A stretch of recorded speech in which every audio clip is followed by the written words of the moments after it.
Chapter 560. Ling. You have to leave this place. Just when Guhan's hands and feet were cold from the blood cocoons, the void beside Guhan was suddenly torn open. A giant hand reached out from the void. It was a giant void hand that could rescue anyone who had left a mark on it. This meant that there was at least one immortal-level swordsman waiting to rescue Liuyan Ling from afar. Grandpa, why did you do that? Liuyan Ling was shocked. Her grandpa, Fleeting Wooden Fish, had reached out with a giant void hand to save her. According to the teachings of the Fleeting family, the elders were not allowed to save their children unless they were in a dire situation. Now that her grandpa had reached out with a giant void hand, did that not mean that the core area of Yuzhong City was already a dead end? Hao Tian told me that he sensed the power of the desolate-level Yuan Ku in Yuzhong City. He is currently being held back by Zeus and Yahweh. There is no way he can get away. I have to save you. Fleeting Wooden Fish said, the desolate-level Yuan Ku has appeared. Yuzhong City will definitely become a dead end. You can't stay here any longer. Ling, Grandpa will bring you away. Ling understands. Liuyan Ling knew what it meant for her grandpa to help. She did not want to stay and die, but she could not let Guhan and Song Efei die here. Grandpa, Ling has two good friends. I hope Grandpa can bring them along. Good friends? Fleeting Wooden Fish paused for a while. How many friends? Two. 2 friends. Ling knows that Grandpa can only bring 3 people at a time.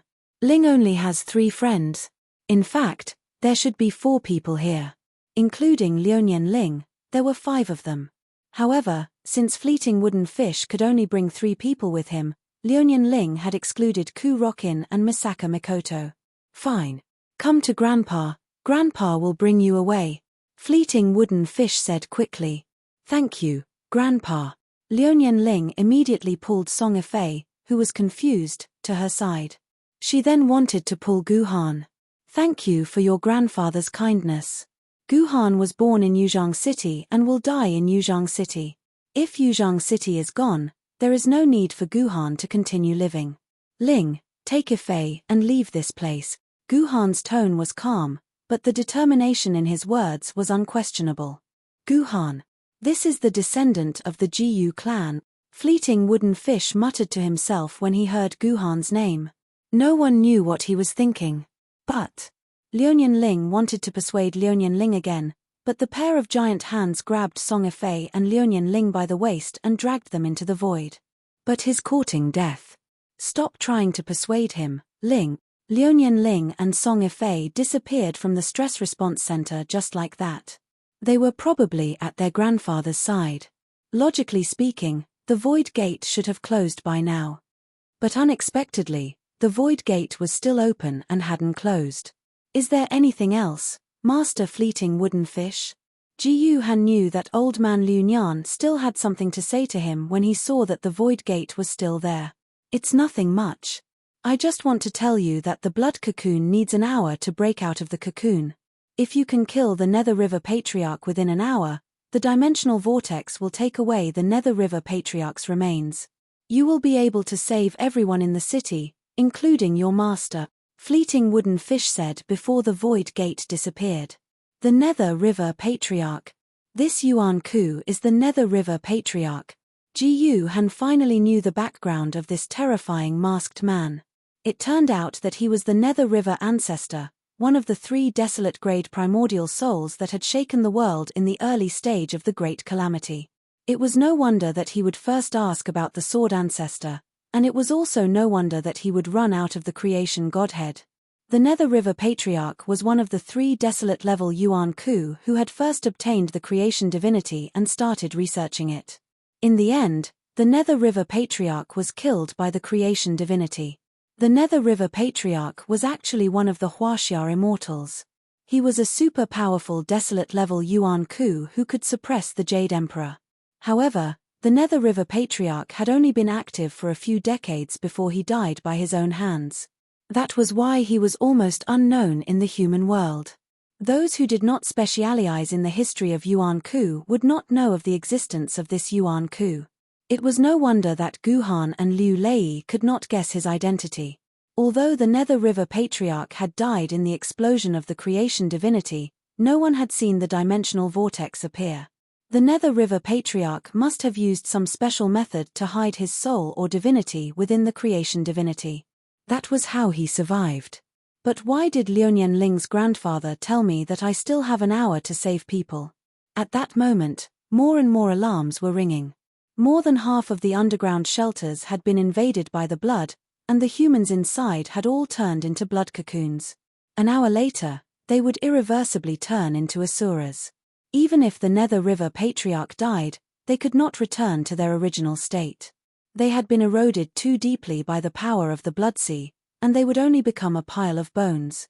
Could it be that Liuyan Ling's grandfather wants to tell me that I still have a chance to save the lives of the people of Yuzhang City? At that thought, Guhan immediately took action. He seemed to have accessed all the information he could find about the Nether River Patriarch through the internet. However, the information was very general, and there were less than 100 words of information in total. Feeling helpless, Guhan could only turn to Tomono Kakaze, who was in charge of human core intelligence and information. Hearing Guhan's request, Tomono Kakaze seemed to be in a difficult position. All the information about the Nether River Patriarch is SSS level. If I were to retrieve it for you, it would definitely not escape the surveillance of those people in white coat. Moreover, I don't have the authority to retrieve this information. I really can't help you. The confidentiality and authority of the information ranged from S level to SSS level. As the master of the Sword Tower and one of the higher-ups of the entire human race, Guhan could only access SSS level information. The highest SSS level information was not something that Guhan could access. P.S. I don't remember if I wrote that SSS level is the highest authority. If I did, then the author would have slapped himself in the face. Yes, from now on, SSS level is the highest authority. Oh my god. So, who has the authority to retrieve this information? Guhan asked quickly. 3 people. Tomono Kakaze also replied quickly.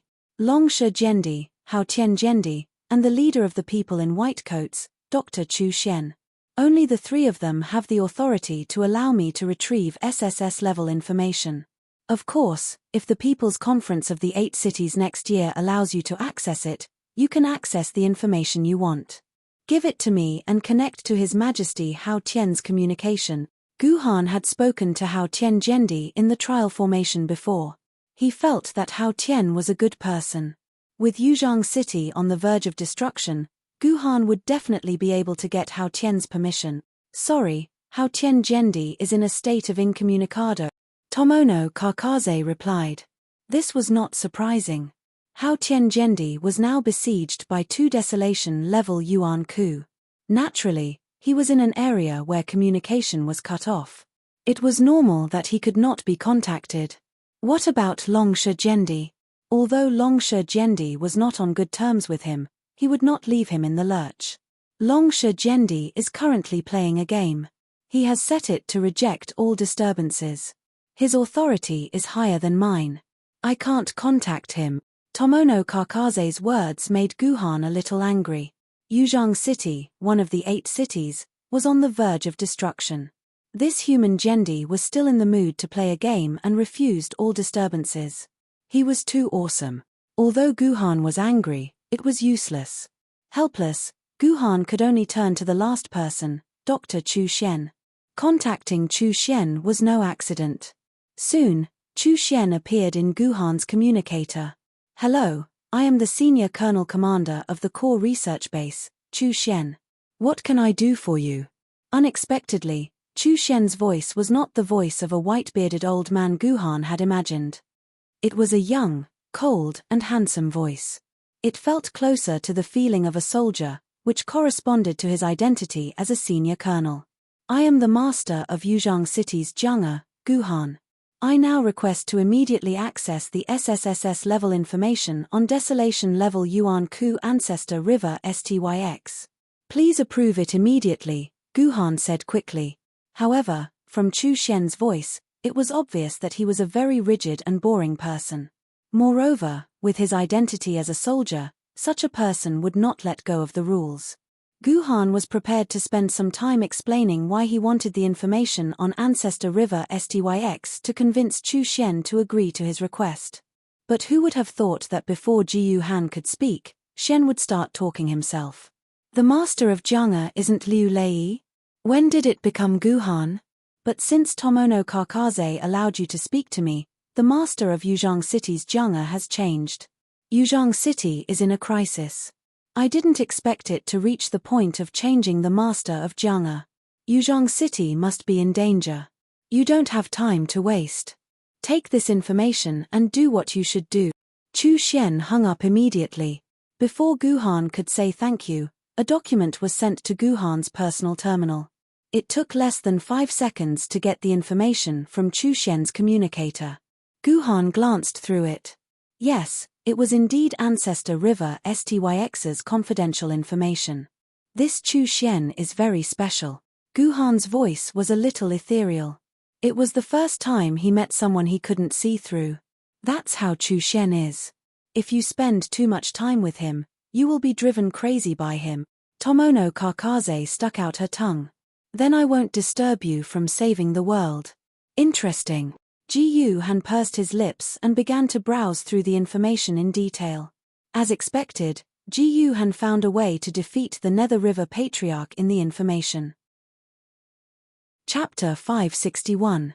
Legend had it that the Nether River Patriarch was the founder of the Indian deity system under the primitive deity system. When the world was created, Pangu died of exhaustion. A puddle of blood between his eyebrows turned into the Nether Blood Sea, which gave birth to the Nether River Patriarch. The Nether River Patriarch was the desolate level Yuan Ku, who appeared in the 3rd year after the apocalypse. He attacked for the first time during the siege of Old Yangjing City, turning over 1,000 swordbearers and 3 million civilians into the Azura tribe. Kanzu could not defeat him in battle. In the end, he borrowed his good friend Zhen Yuanzi's innate spiritual treasure Earthly Tome to escape from Old Yangjing City with the remaining 3,000 swordbearers and 300,000 civilians. Since then, Old Yangjing City had become the Nether Blood Sea. The human race hid between the gaps of the dimensions to preserve humanity. The Nether River Patriarch rarely fought. He always used the Azura tribe he created as fighters. With the innate spiritual treasure Yuan-Tu and the Avachi-2 swords as his foundation, he was extremely powerful. He was once considered the most powerful Yuan Ku in the world. After Kanzu became an Emperor Sword-level swordbearer, he once tried to recover Old Yangjing City and build it into the first base city of the human race. It was a pity that Kanzu had set up a killing formation 3 times in an attempt to kill the Nether River Patriarch. However, it was all because of the Yuan-Tu and the Avachi-2 swords' power. They were equivalent to an Emperor Sword Lady. In addition, the Nether River Patriarch had the power of the desolate level Yuan Ku. The two of them together were equivalent to 2 Emperor Sword level swordbearers. Although Kanzu's power was outstanding and it was normal for him to fight someone of a higher level, the Nether River Patriarch had made up his mind to escape. Hence, all 3 killing formations had failed. Kanzu was worried about this. He went to talk to his good friend Zhen Yuanzi to ask for advice on how to kill the Nether River Patriarch. Zhen Yuanzi replied. If he wanted to defeat the Nether River Patriarch, he had to defeat his Yuan-Tu and the Avachi-2 swords. Apart from the 4 celestial exterminating swords, only the Yuan-Tu and the Avachi-2 swords could defeat the Nether River Patriarch. The opportunity for the 4 immortal exterminating swords had yet to arrive. They would only appear in the world after 1,000 years. Therefore, he still had to think of a way to get his hands on the Yuan-Tu and Avachi swords. Kanzu did not understand. The Nether River Patriarch had refined the Yuan-Tu and Avachi swords, and no one else could use them apart from him. Even if he managed to steal it, it would be useless. It was a terrible idea. Zhen Yuanzi waved his hand and said, I'm not talking about the Yuan-Tu and Avachi swords in Nether River Patriarch's hands. Those 2 swords were brought from our world and didn't originally exist in this world. The 2 swords, Yuan-Tu and Avachi, still exist in this world. They are in the endless magma beneath the earth, and the Nether River Patriarch's defeat is certain if you can find them. It was impossible for 2 identical things to exist in the world. 2 Yuan-Tu axes and Avachi, One of them must be real, and the other must be fake. When the fake thing met the real thing, it would naturally be destroyed in an instant, just like a punctured soap bubble. In your world, the Yuan-Tu and Avicii swords in Nether River Patriarch's hands are fake. Primordial spiritual treasures can only be used after being refined by one's own primordial spirit, just like the synchronization of the swordbearers. The Nether River Patriarch's primordial spirit has been integrated with the Yuan-Tu and Avicii swords. Once the two swords are pierced, the Nether River Patriarch's primordial spirit will be destroyed as well. Without his primordial spirit, what difference is there between him and a child on the street? You only need to find the real Yuan-Tu and Avicii swords, and you don't need to synchronize them. As long as you pierce them into Nether River Patriarch's body, the primordial spirit of Nether River Patriarch that had refined the Yuan-Tu and Avicii swords will naturally collapse. Then, killing the Nether River Patriarch will be as easy as pie. After receiving Genuanze's hint, the Sword Master spent about 1 year searching in the underground magma. Finally, he found the real bodies of the legendary Yuan-Tu and Avicii swords. Therefore, Kanzu began his fourth encirclement on the Nether River Patriarch. Everything went smoothly at first, and the Nether River Patriarch was soon surrounded. Just when the Nether River Patriarch wanted to escape with the Yuan-Tu and Avicii swords like before, Kanzu conveniently took out the real Yuan-Tu and Avicii swords. The Nether River Patriarch sensed the presence of the real Yuan-Tu and Avicii swords, which frightened him. He understood Kanzu's intention, so he made a prompt decision to burn half of his primordial spirit, which doubled his strength in a short time. Then, he broke through the formation at an extremely fast speed and escaped. Kanzu could not even touch him. Only then did he escape with his life from the real Yuan-Tu and Avicii swords. After that, the Nether River Patriarch disappeared without a trace, and the Ashura tribesmen were all killed by humans. It was not until the creation deity was born that the Nether River Patriarch reappeared. This time, the Nether River Patriarch and the other two desolate-level Yuan-Ku tried to use the power of the creation deity to restore half of their primordial spirit. However, under the siege of Kanzu and the half-day Jendi, they detonated the power of the creation deity and disappeared with Kanzu. In fact, the information on the Nether River Patriarch was rather long. It could be written for about 3 chapters, and a day's worth of updates would be finished just like that. Therefore, this was only a simplified version.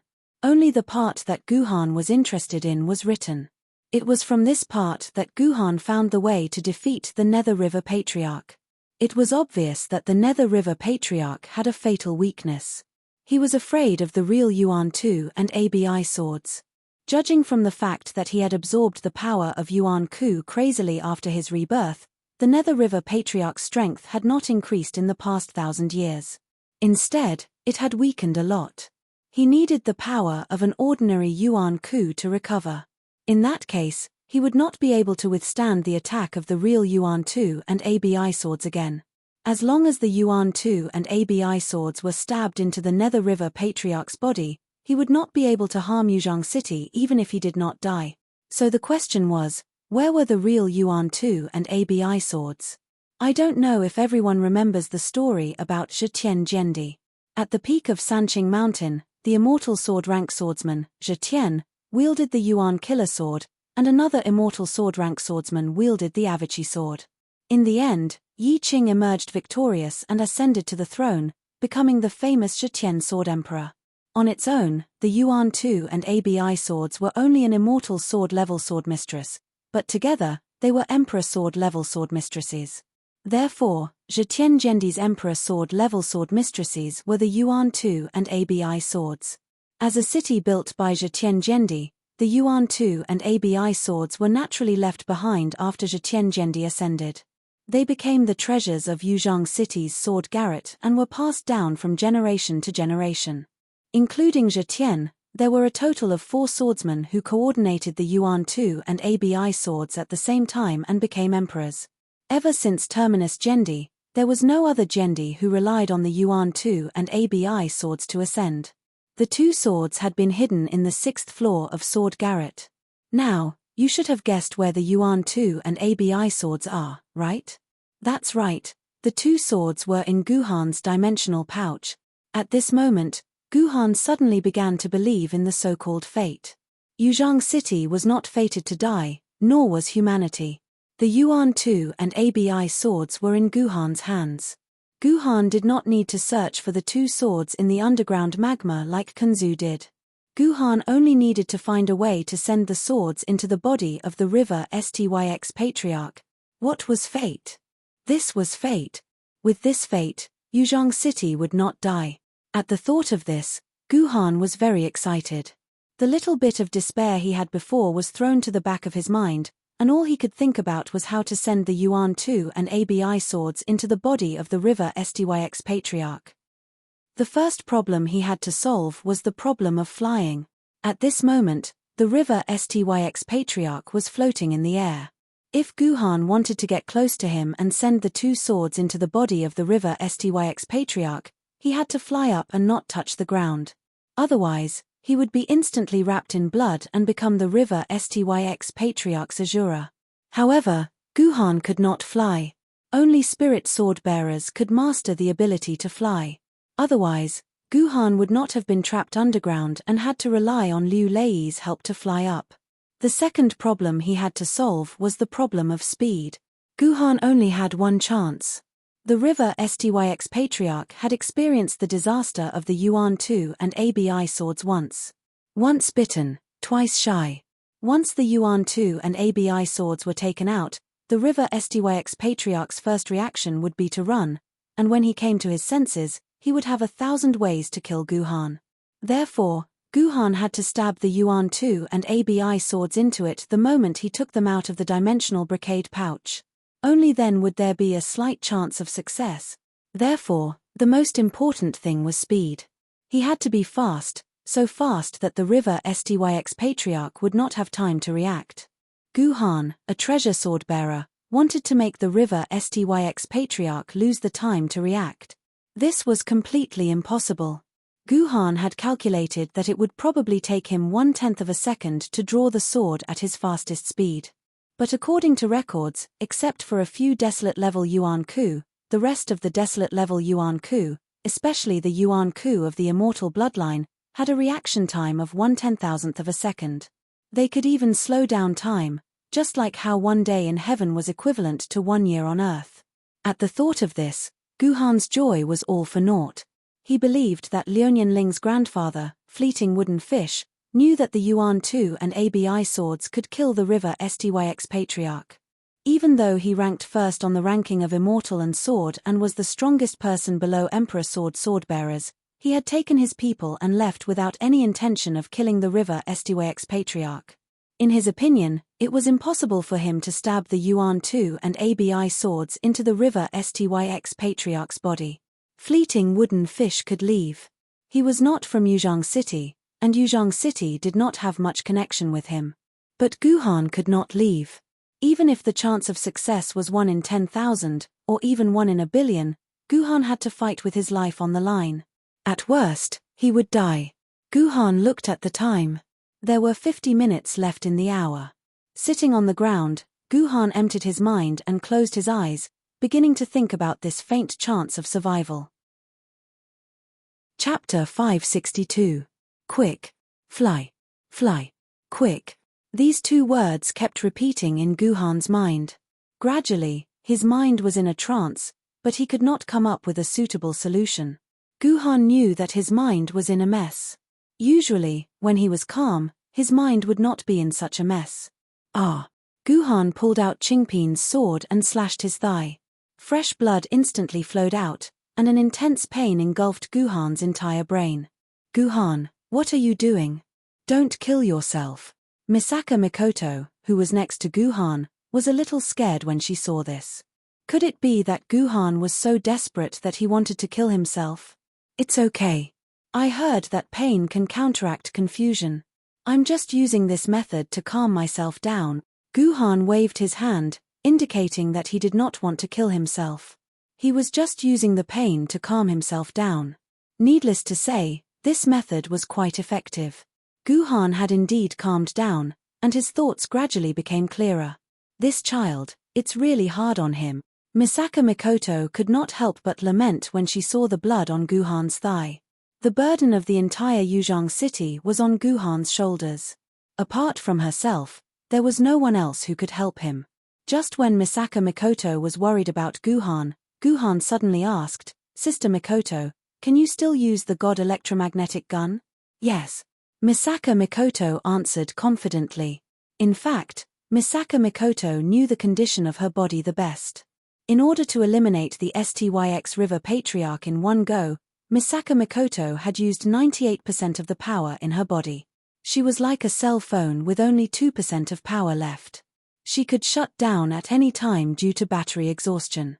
Once Misaka Mikoto shut down her cell phone, it would not be easy to turn it back on again. "Sister Mai-chin, let me ask you again. What's the fastest speed of your super electromagnetic gun?" Guhan asked again. "Can it be 10 to 20 times faster than the god electromagnetic gun? Plus, it can shoot something as heavy as me." "As heavy as you?" Misaka Mikoto was shocked, but she did not say anything. She lowered her head and calculated for a while. "If I don't need any electromagnetic damage, I can shoot you 8 times faster than before. That's my limit." 8 times? Maybe it's enough. Guhan's face showed a determined expression.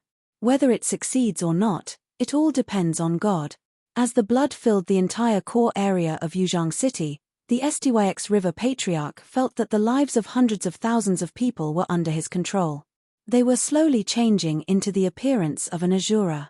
At the same time, his sea of blood was constantly wearing down the energy of the dimensional barrier.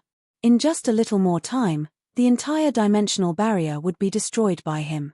All the humans here would become his slaves, and his Azura sect would once again flourish. The Styx River Patriarch was very happy when he thought of this. These were the foundations for him to achieve enlightenment. Fleeting calendar, come out again if you can.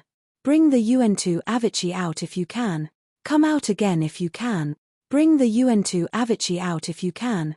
The Styx River Patriarch muttered in his heart. He did not seem to know that there was something called a flag in this world. It was not his fault. When he was active, the concept of a flag did not exist in this world. However, the Styx River Patriarch seemed to have forgotten that although Kanzu was no longer around, the UN2 Avicii twin swords might not have disappeared. Suddenly, the Styx River Patriarch noticed some light flashing in the distance. His eyes lit up and he clearly saw the scene in the distance. The Eon-level girl who had escaped earlier had jumped out again and gestured to launch the super electromagnetic gun. It seemed like she was ready to fire another shot at him. Wait a minute, isn't this girl supposed to use a coin? Why is she using a person instead? The Styx River Patriarch realized that the girl was not preparing to fire a coin. Instead, it was a person who was wrapped in a layer of shiny gold metal. Instinctively, the Styx River Patriarch had an ominous premonition. Go! The Styx River Patriarch waved his hand and a blood-colored stream of water shot toward Guhan and Misaka Mikoto. That was the stream of water that had sent Liu Lei flying. One could imagine the consequences if it hit Guhan. "I'll block it." At the crucial moment, a little girl suddenly jumped out from Ji Yuhan's side, using her own body to block in front of this stream of water. Then, her entire person directly exploded in the air, her physical body instantly disappearing, turning into a broken long sword that was like scrap iron, falling to the ground, drowning in this sea of blood. "Yi Tian, I'm sorry," Guhan said through gritted teeth. Misaka Mikoto was accumulating power and could not be disrupted. Helpless, Guhan could only use his sword maidens to block the blood arrow. This was what Guhan had planned in the emergency response center. When Guhan said that he planned to use them as shields, the sword maidens did not say a word. This was especially true for Yi Tian. The sword maidens had always been a little undisciplined and liberal. However, she had strongly requested to be the first shield. In her words, this was called being a hero for the country and the people. After the blood arrow destroyed Yi Tian, it disappeared as well. That was the unique characteristic of the Styx River Patriarch's skill. Once the target was killed, the skill would disappear. This was written in the Styx River Patriarch's confidential information. Something's wrong. Something's very wrong. The Styx River Patriarch knew that the Sword Maidens were like their lives to the sword wielder. Under normal circumstances, the sword wielder would rather die to protect the Sword Maidens so that their descendants could continue fighting. However, this sword wielder had asked the Sword Maidens to block the attack for him. There must be a big problem. The Styx River Patriarch flicked his sleeves and 2 blood arrows shot out at the same time. If it was possible, the Styx River Patriarch wanted to shoot 10 or even 100 arrows at the same time. Unfortunately, he had to maintain the existence of the Sea of Blood and ensure that there was an endless supply of blood. Otherwise, the Azura transformation process would be in vain. That was why he could only shoot 2 blood arrows at the same time. Guhan, brother, leave it to us this time. Seeing the 2 blood arrows shoot towards him, Guhan's remaining 2 sword maidens, Qingpin and Duyu, flew out without hesitation. They used their young bodies to block the blood arrow that had instantly killed Yi Tian. Unsurprisingly, the 2 sword maidens also exploded and were instantly killed. However, Duyu almost broke in half, while Qingpin only returned to its sword form. There wasn't even a crack on its blade. How much longer do I have to charge for? Seeing that his 3 sword maidens had already fallen to the ground and couldn't even return to their swords, Guhan was extremely anxious.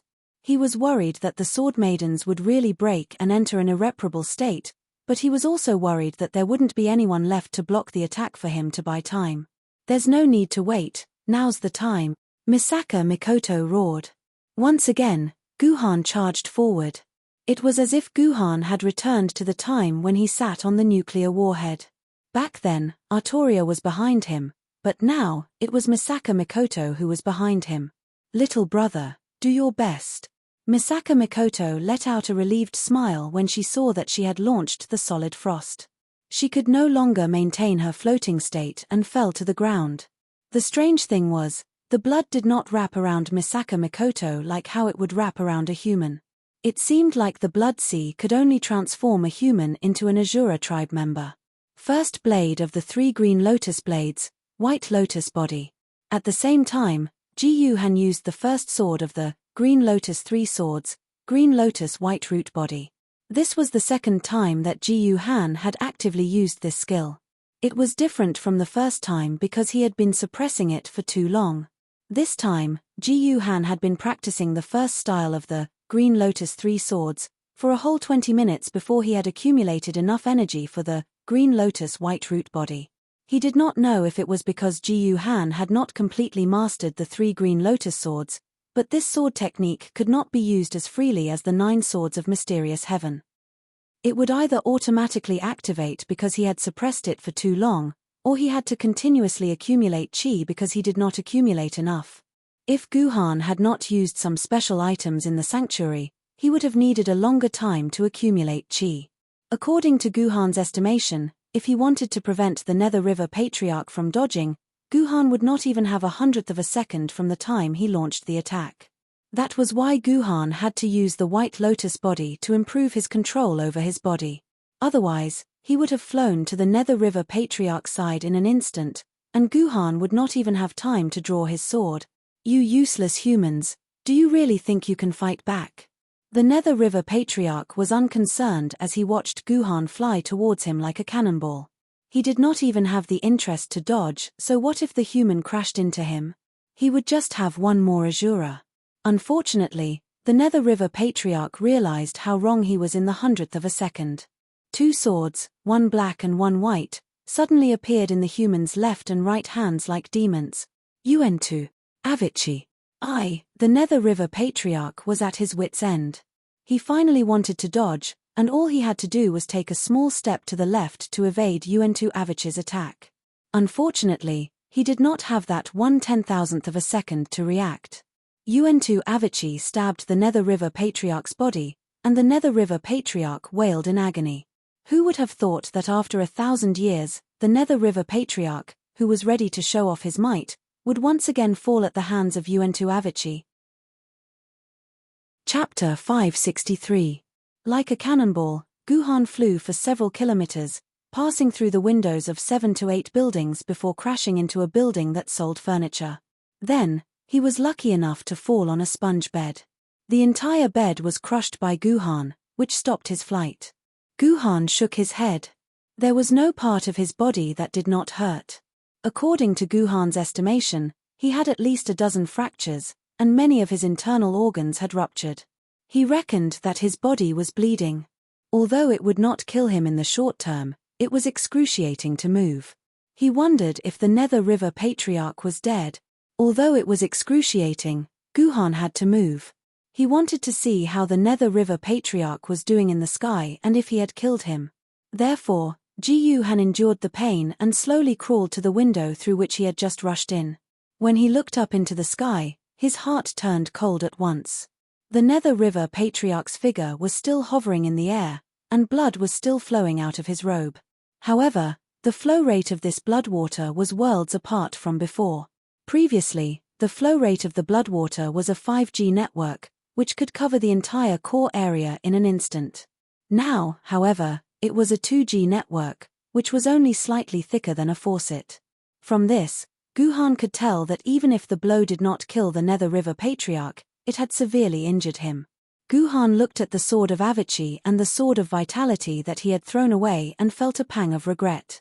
If only he had let go of the two swords after piercing the Nether River Patriarch's body, the Nether River Patriarch would have been dead by now. However, he had pierced through it with the swords. The Sword of Vitality and the Sword of Avicii had probably only touched the Nether River Patriarch's body for 1/10,000th of a second. Guhan should be satisfied that the Nether River Patriarch had turned from 5G to 2G. Actually, Guhan couldn't be blamed for this. No one could complete the action of drawing and releasing the sword in a 10,000th of a second. Guhan being able to complete half of it was already very impressive. Even with the help of the Green Lotus White Root body, this was the limit of Guhan's ability. Unfortunately, it was all for naught. Patriarch Nether River did not die, his sea of blood did not break, and Yuzhong City was not saved. Guhan could no longer bear the pain and fell onto the sponge bed.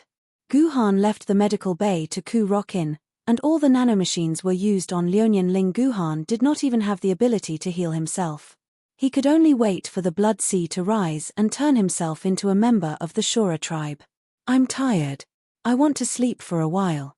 After doing everything he could, Guhan's heart was empty. The only thing left to do was to wait for death. Hey, kid, are you going to wait for death? Just as Guhan was about to fall asleep, he suddenly heard a fierce voice. It was the voice of the Yellow Emperor Sword. Yes. Guhan opened his eyes and found that the Emperor's sword had unknowingly appeared beside him. It was placed beside Yuantu and Avicii. Guhan should be content to die beside two Emperor's swords. Why don't you have even the slightest bit of indomitable will? Emperor's sword seemed to be very unhappy with Guhan's attitude. Back then, I had experienced more despair than you. Didn't King survive all kinds of hardships? Now is not the time for you to be a coward. Is that so? Guhan turned his head and looked at the Yellow Emperor sword beside him. It was strange. Why did this guy have so many problems? Yuantu and Abi were also Emperor swords. Why did they never talk to him? I'm also going to die soon. I wonder if the Emperor Sword Queen can tell me your name. Then I can die without regrets. Guhan suddenly wanted to know the name of this Emperor Sword Queen. He wanted to see who this Sword Queen, who spoke in such a unique manner, was. It's not the time to tell you yet. You'll know later. The Emperor Sword Queen chuckled. Then, for the first time, she spoke in an extremely serious voice. I have another method that can help you turn the situation around. However, I'm afraid you won't be able to bear the consequences of this method. I don't know if you're willing or not. I'm willing. All the hair on Guhan's body stood on end. Clearly, the Emperor Sword Queen's words had pulled Guhan out of his despair. His entire body tensed up. Don't be in a hurry to agree. Listen to the price first. The Yellow Emperor sword floated up from the bed and stood in front of Guhan. What if this method turns you into a woman? With that, the Emperor sword gently poked Guhan's crotch. There's no such thing as a real woman. Just like a classic freeze frame, Guhan did not know what to do with this price. Alright, I'll be more specific. You can make your decision after that. The Emperor Sword Queen said sternly. First of all, it's not to turn you into a woman forever. Instead, at certain times, it might not happen until you become an Emperor sword wielder. It might also happen when you have sex with a woman. In short, this is something that cannot be controlled. However, more than 90% of the time, you'll still be the original Guhan. Hearing the Emperor Sword Queen say this, Guhan felt much calmer. He had thought that he would always turn into a woman, but it was only occasionally.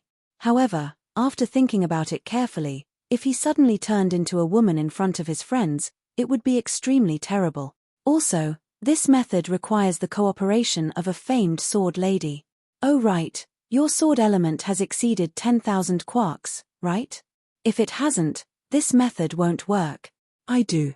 Hearing that he needed the cooperation of a famed sword lady, Guhan had a bad feeling. He instinctively thought of King Yu, who was still in the game. That's good. Later, eat the remaining 99% of the 6 transformations immortal pills. Of course, there's a 99% chance that you'll die, but don't be afraid. I want you to die. When you feel like you're about to die, immediately grab the famed sword lady and enter the synchronization stage. At that time, I'll stab you from the top of your head all the way to your perineum point. You don't have to worry about what happens next. Leave the rest to me. Hearing the Emperor Sword Queen's words, Guhan was silent for a long time. Finally, he said, "Can I ask a few questions?" "Sure," the Emperor Sword Queen answered readily. "But you have to be quick. It won't take long for the Nether River Patriarch to recover. Since there's a 99% chance that I'll die, what if there's a 1% chance that I'll survive?" Guhan asked his first question. "That's even better. Then you'll be an immortal sword wielder. With your Yuan-Tu and Avicii, you'll be able to kill the Nether River Patriarch with just these 2 swords." This was clearly the best situation for Guhan. Unfortunately, a 1% chance was a little too small. What do you mean when I'm about to die? What if I'm 1 step too early or 1 step too late? Guhan asked again. It's about when you feel like your soul is about to leave your body for about a second. If it's too soon, you'll fail and you'll still die. If it's too late, you'll be dead. This was truly a harsh condition. Ji Han could only last for 1 second. Unfortunately, the effects of the green lotus white root body had already ended. Otherwise, Ji Han would have a 100% chance of surviving until this moment. Without the green lotus white root body, Ji Han would only have a 50% chance of surviving. It wasn't difficult to seize this 1 second. The difficult part was realizing that he was going to die in 1 second. One last question. What will happen to the famed sword mistress that I synchronize with? Guhan asked the most important question. Just like normal synchronization, you'll have your own famed sword mistress. After the Emperor Sword Queen finished speaking, she realized that Guhan's expression immediately turned sour. It was as if he had fallen out of love. Don't worry. I just need you to modify your body a little when you enter synchronization. It won't affect the new sword mistress that you're nurturing in your purple mansion. Don't worry. Your famed sword mistress will be fine. The Emperor Sword Queen thought that Guhan's ugly expression was because he didn't believe that synchronization wouldn't have any accidents and wouldn't harm the famed sword mistress. Then I won't be able to synchronize anymore. At this point, Guhan stopped talking. He resolutely took out the 6 transformations golden pill from his dimensional pocket.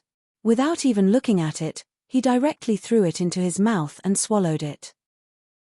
Once the golden pill entered his stomach, Guhan felt a flame burning from his stomach to his entire body. In the end, even his purple mansion started burning. Guhan felt as if he was in a huge incinerator. He could be burned into a pile of ashes by these flames at any time. There's also green hair severing. There's also the sword mistress grafting technique. If I really can't do it, I'll give up my spirit sword mistress. King Yu, don't worry. Guhan, will definitely not let you down. Amidst the raging flames, Guhan kept thinking about King Yu's face. His heart was filled with guilt towards King Yu. With this guilt, the burning flames no longer seemed unbearable. Guhan, what are you thinking about? You're about to die. Seeing that Guhan was a little distracted, the Emperor Sword Queen immediately shouted. This sentence brought Guhan back to his senses. At this moment, Guhan suddenly had a feeling that he was about to fly. Is this the feeling of my soul leaving my body? Is this the second before I die? Guhan didn't know whether he should pick up the famed sword mistress or not. If he was one step earlier, then wouldn't he be dead for sure? Indecisiveness will only lead to chaos. Guhan's hand grabbed a famed sword mistress that he had prepared.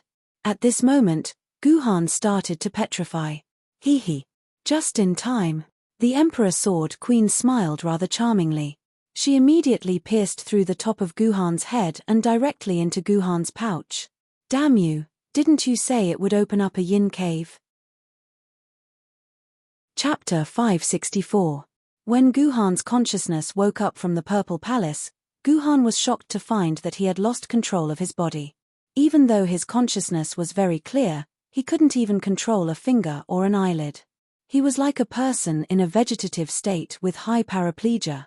Oh, that's not right.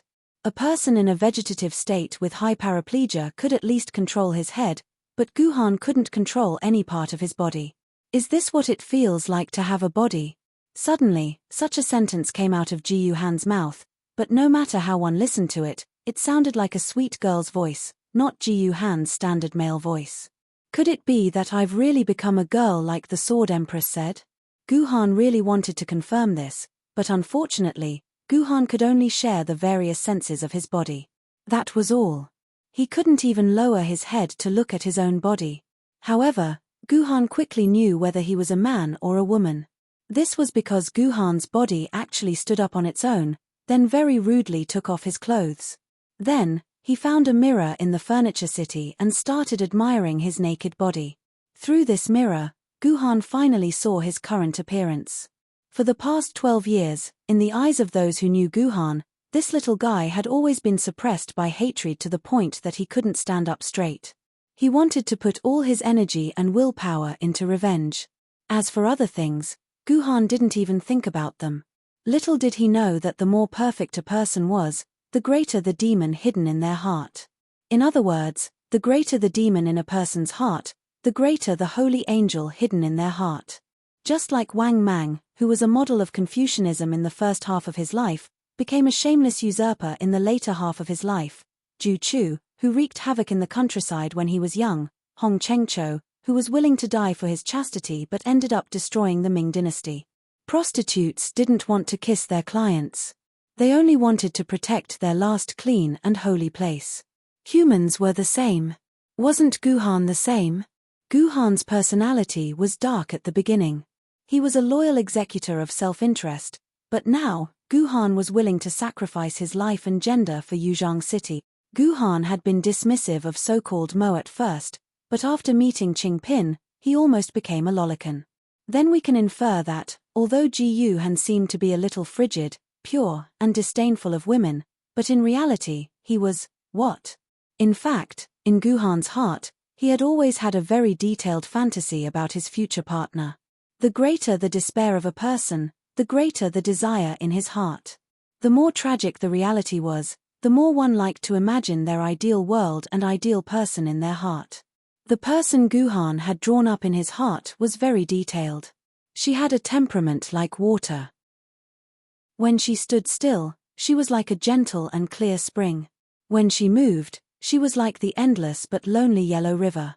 She didn't have to be stunning or devastatingly beautiful, but she was absolutely unique. She could attract everyone's attention just by standing there. Even if death sank the fish and beasts fell from the sky, or outshone the moon and flowers by her side, it couldn't cover up her beauty. She must have long hair that reached her shoulders. It would be best if the tip of her hair was slightly curled up so that it could cover the slightly blushing cherry tips. Her skin must be whiter than snow.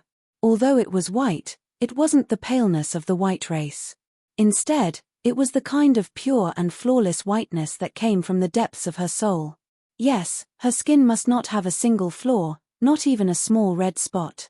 Her skin must be like the face of a baby who had just turned 1 year old. It must be plump and full of elasticity. She must be able to show her charm through the fingertips. She didn't have to be tall, but the proportion of her body must be the best. No matter from which angle the photo was taken, it would be the most perfect person. Any little bit of PS would be extremely bad for her, because her body was already perfect to the extreme.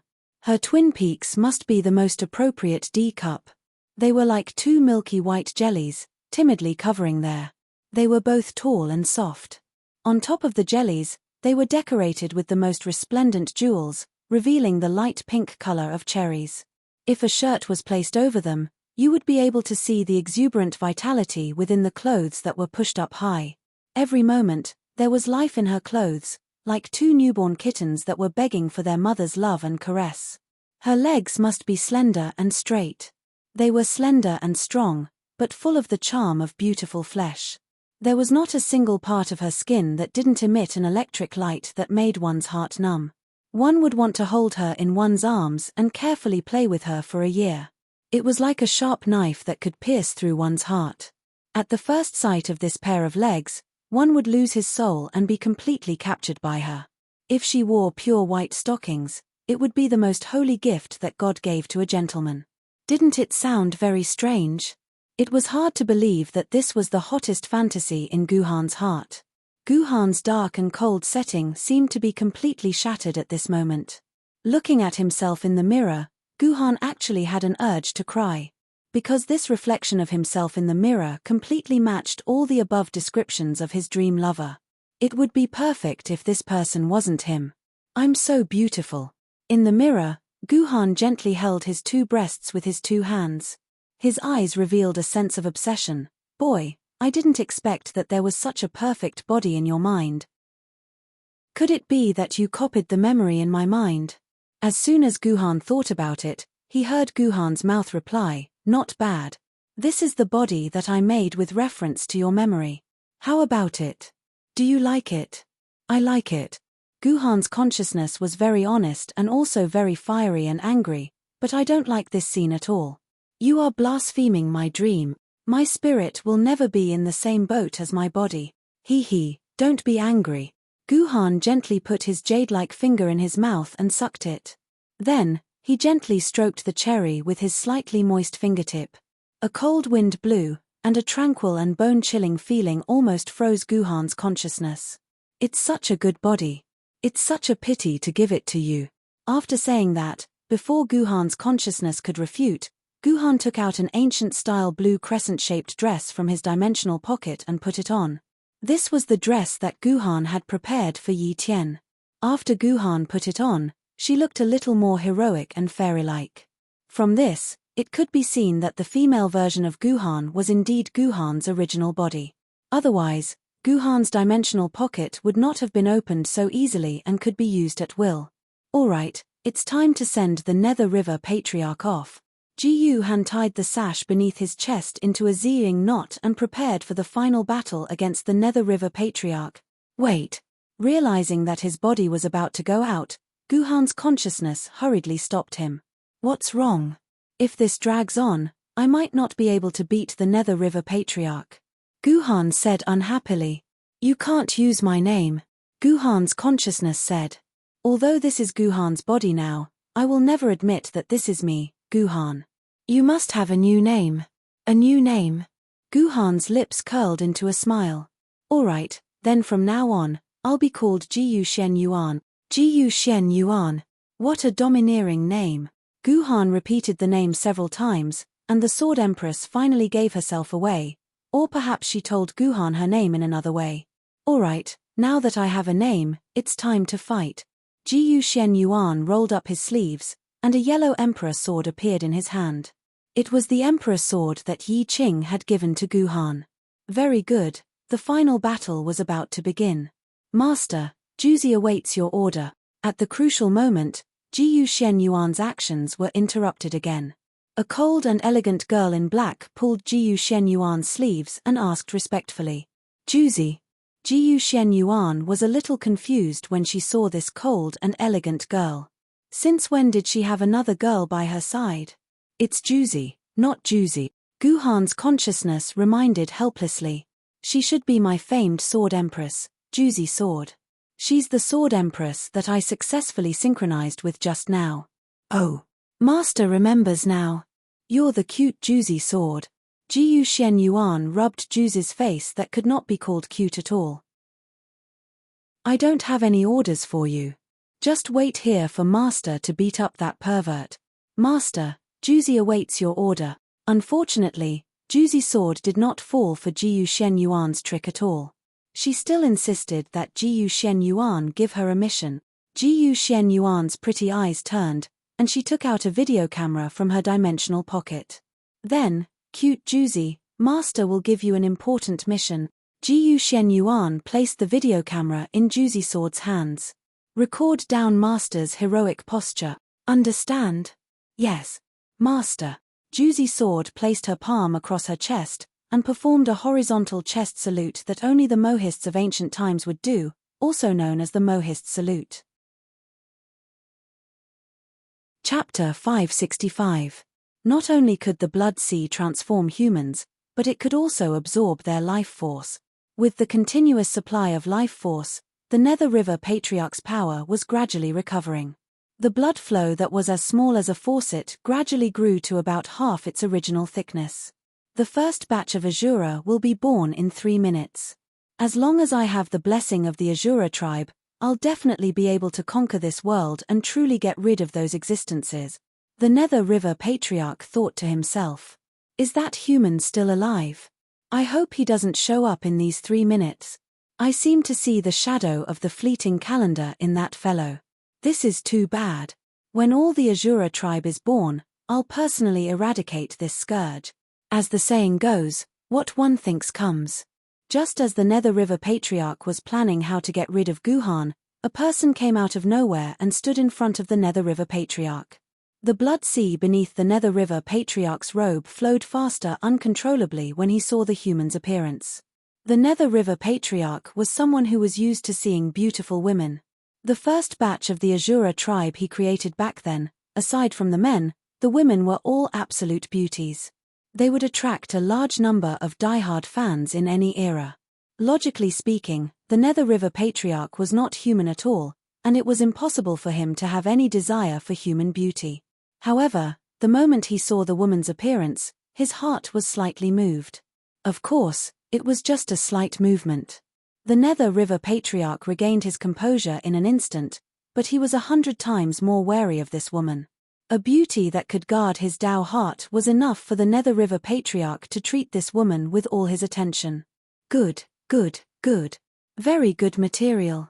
From now on, you're the Gandharva of the Azura tribe. Gandharva was the most beautiful female Azura that the Nether River Patriarch had created in the original world.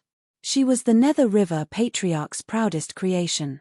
It was a pity that Gandharva lacked some of her charm when compared to this woman, which made the Nether River Patriarch instinctively put Gandharva's name on Jiyu Xuanyuan's head. Tui. Gandharva, that slut who can marry anyone, how can she use my name? Jiyu Shenyuan spat out a mouthful of saliva. As a result, the saliva fell into the sea of blood, causing the entire sea of blood to boil. In an instant, a few hundred cubic meters of seawater evaporated. Who are you? The Nether River Patriarch turned pale with fright when he saw that a mouthful of saliva evaporated hundreds of cubic meters of the blood sea that he had painstakingly created. This was his blood sea, and even universe-level Yuan Ku wouldn't be able to get rid of a single drop of it. However, this human evaporated hundreds of cubic meters of it. Who was this human? I'm the one who will send you home, Nether River Patriarch. Leave the humans to me. The Shenyuan sword in Jiyu Xuanyuan's hand trembled, and he turned into a phantom, striking the Patriarch of the Nether River in a flash. When they separated again, the Patriarch of the Nether River's black robe was torn to a great extent, and the blood wrapped in the robe gushed out, looking extremely terrifying. However, in contrast, Jiyu Xuanyuan's neck was a bloody mess, and blood kept dripping down. It was unknown whether it was the Patriarch of the Nether River's blood or Jiyu Xuanyuan's own. From the looks of it, both sides seemed to have suffered heavy losses. This power. The Patriarch of the Nether River's robe began to heal, and finally returned to its original appearance. At the same time, a look of understanding appeared on the Patriarch of the Nether River's face. I didn't expect it to be you. Shenyuan sword, you finally appeared. The patriarch of the Nether River spat out a shocking name. That's right, this Emperor Sword-level sword lady who often spat out curses and even turned Guhan into a female body was the legendary Shenyuan sword of the Yellow Emperor, the ancestor of the human race. Although this sword had never appeared in the human world, its name had always remained in the hearts of all humans. Even after the cultural catastrophe, even if 95% of the culture had been destroyed, the names of Emperor Shenyuan and the Shenyuan sword had never disappeared from human records. This was because this was the ancestor of every Chinese. Every Chinese knew this name from the day they were born. They would definitely tell this name to their descendants, telling them that they were the descendants of the Yellow Emperor, the descendants of Emperor Shenyuan, and that the Shenyuan sword was the supreme emperor sword of the human race. That's right. Although the Shenyuan sword had never appeared in the human world, and there had never been any news about the Shenyuan sword's appearance, all humans unanimously regarded the Shenyuan sword as an emperor sword and left a place for it among the top 3 emperor swords. In the words of Kunzu, if the Shenyuan sword was not an emperor sword, no sword lady in the world would dare to call herself an emperor sword. Because Emperor Shenyuan was the first emperor of the human race, the Shenyuan sword was naturally the first emperor sword of the human race.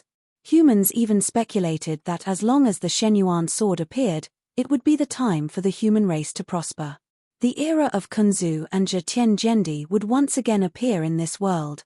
Leading the human race, they would beat Yuan Ku into hiding in his nest, not daring to come out and act presumptuously. Unexpectedly, the emperor's sword that Yi Qing gave to Guhan was the Shenyuan sword.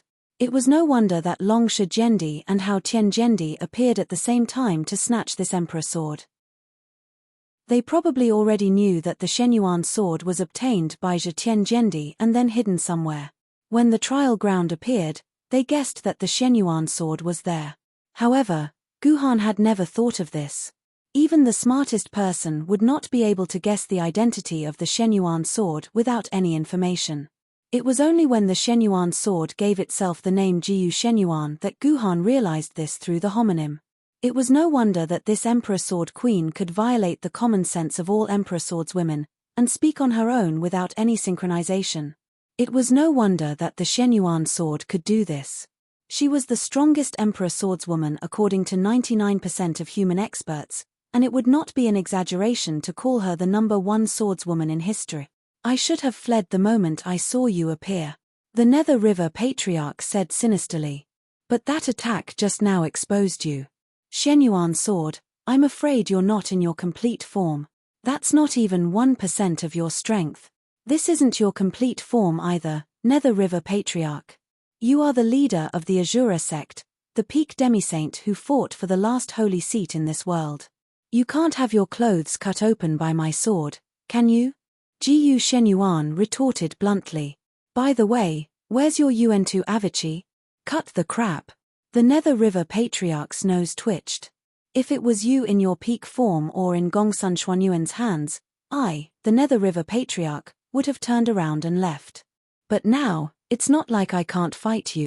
After the Nether River Patriarch finished speaking, the entire sea of blood boiled. At the same time, the humans in the blood cocoons who were turning into asuras howled in pain. Their life force was being extracted by the Nether River Patriarch into the sea of blood. Damn it.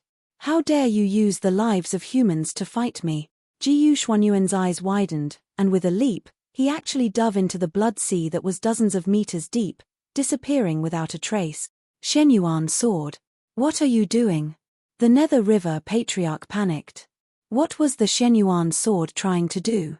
But in the next moment, the Nether River Patriarch understood what the Shenyuan sword was trying to do. The entire sea of blood began to boil like a pot of boiling water. The seawater was evaporating at an astonishing speed. In just a few dozen seconds, the sea of blood had dropped by about 10 meters. This was more than 100 times faster than the Nether River Patriarch shooting the blood. What was more frightening was that the boiling blood followed the connection between him and the sea of blood and burned his body, causing it to boil as well. Shenyuan sword. I'll break you one day, the Nether River Patriarch said. The blood that was pouring out of his robe stopped at once. The Nether River Patriarch rose into the sky, ready to leave this terrifying place. Unfortunately, the The Nether River Patriarch had forgotten one thing. This was the core area of Yuzhang City. Although his sea of blood had consumed more than 90% of the dimensional barrier's energy, the remaining 10% was enough to hold him off for a while. This amount of time was enough for Jiyu Shenyuan to finish him off. All of a sudden, a water dragon emerged from the boiling sea of blood and charged straight at the Nether River Patriarch. The Nether River Patriarch's eyes bulged at the sight of this. His robe puffed up, and a ball of extremely black blood gathered in his hand. It was clear that the Nether River Patriarch had given up on escaping and was ready to fight Jiyu Shenyuan to the death. The two invincible existences finally collided. All the humans in the blood cocoon in the core area felt their souls tremble at the same time. They seemed to see their ancestors, led by a shining golden giant, waging an earth-shattering battle against 99 half-human, half-beast monsters. In the end, the giant chopped off the neck of the most powerful enemy. All the humans knelt before the golden giant, offering their devotion to the giant and the divine sword. They also saw a beautiful woman with a human head and a snake's body creating an artificial human. In the end, humans overcame all obstacles, made fire by drilling wood, built houses and woven clothes, planted crops with slash and burn, created characters with tortoiseshell, divided yin and yang, arranged the 8 trigrams, and finally became the ruler of the world. These were the memories buried in the depths of every human's soul. When Jiyu Shenyuan and the Nether River Patriarch collided, those memories burst out. Finally, the collision ended. When the dust settled, Jiyu Shenyuan and the Nether River Patriarch separated and stood opposite each other. That's not fair. You actually used the soul imprint of 300,000 humans. You didn't defeat me with your own strength. The Nether River Patriarch's body was like a balloon that had been punctured with countless holes, and blood kept leaking out. Defeat is defeat. Why so much nonsense? I'm really King stupid. The standard language style of the Shenyuan sword appeared once again. Ha ha ha. You and I are the same. You'll walk my path sooner or later. Let's meet at the next intersection. The Nether River Patriarch cracked his mouth and left those baffling words before completely exploding like an explosion. The dimensional vortex appeared. It was finally over. Chapter 566. The Nether River Patriarch was taken back by the dimensional vortex, and the rest of the blood in the core area naturally followed the Nether River Patriarch's dimensional vortex. However, Guhan vaguely saw something fly out of the Nether River Patriarch's body and quickly disappeared into the sea of blood. Something escaped. Guhan's consciousness quickly reminded the Shenyuan sword. It's okay. It's a good thing. Jiyu Shenyuan curled her lips and stopped talking about it. Since Jiyu Shenyuan said it was okay, Guhan simply shut his mouth. Jiyu Xuanyuan's real body was the Shenyuan sword, so she would not do anything to harm humans. If she said it was a good thing, then it was a good thing. At this time, the huge dimensional vortex was constantly swallowing the blood and was about to close. Quickly enter the dimensional vortex. Seeing this scene, Guhan's consciousness quickly said, "What for?" Jiyu Xuanyuan's eyebrows and nose wrinkled as she asked. Of course, to absorb the sword essence inside. Guhan's consciousness said quickly, "This is the dimensional vortex left by the desolate level Yuan Ku. The sword essence inside is probably more than 1,000,000 quarks. If you don't go in and absorb the sword essence, wouldn't it be a waste of God's gift? I know, you want the 1,000,000 quarks of sword essence, so that you can at least become a spirit sword level sword wielder, right?" Jiyu Shenyuan sneered, "Extinguish your thoughts and think with your brain. I'm using your body, not my own. Your body is just a simple human. If you go in, you'll die. If you must go in, I can satisfy you." "I know." Guhan's consciousness said, "I mean to let Juzi sword go in. She's a famous sword level sword mistress, so she can also absorb 100,000 quarks of sword essence." "That won't do." Jiyu Shenyuan smiled faintly. "Juzi is helping me with the video. This is much more important than the sword essence."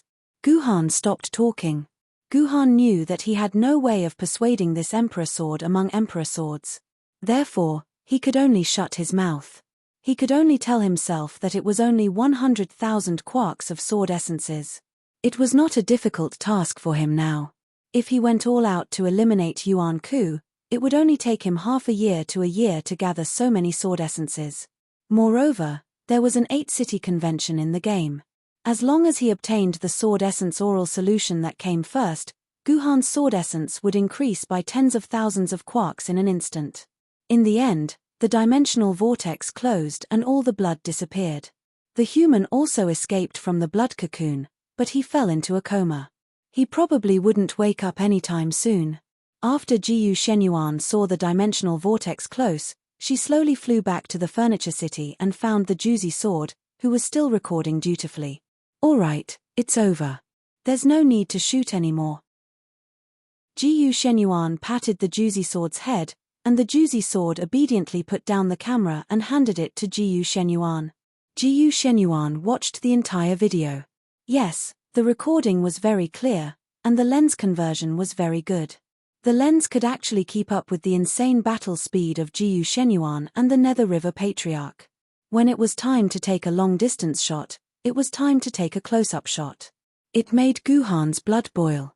To put it bluntly, the standard of the Juzi sword's camera was no less than those photography masters who had won the Hongdian Film Awards. Next, like this. Jiyu Shenyuan pointed her finger at the Juzi sword's palm and wrote a long paragraph of words on the Juzi sword's palm with a crazy speed of 10 words per second. This made Guhan, who wanted to distinguish what Jiyu Shenyuan wrote, completely dumbfounded. Guhan didn't know how to write wildly. Wildly writing completely violated human common sense. Juzi understands. The Juzi sword seemed to have completely understood Jiyu Shenyuan's meaning and nodded very seriously. "Very good. In this case, I can leave this guy's body with peace of mind." Jiyu Shenyuan nodded. "But what does this mean? What does it mean to leave my body?" Before Jiyu Han could figure this out, he suddenly felt a wave of dizziness in his head, and he fainted. At the same time, in the emergency response center, the underground facility that had not been invaded by blood because of the best sealing effect, the cover of a medical chamber was slowly opened.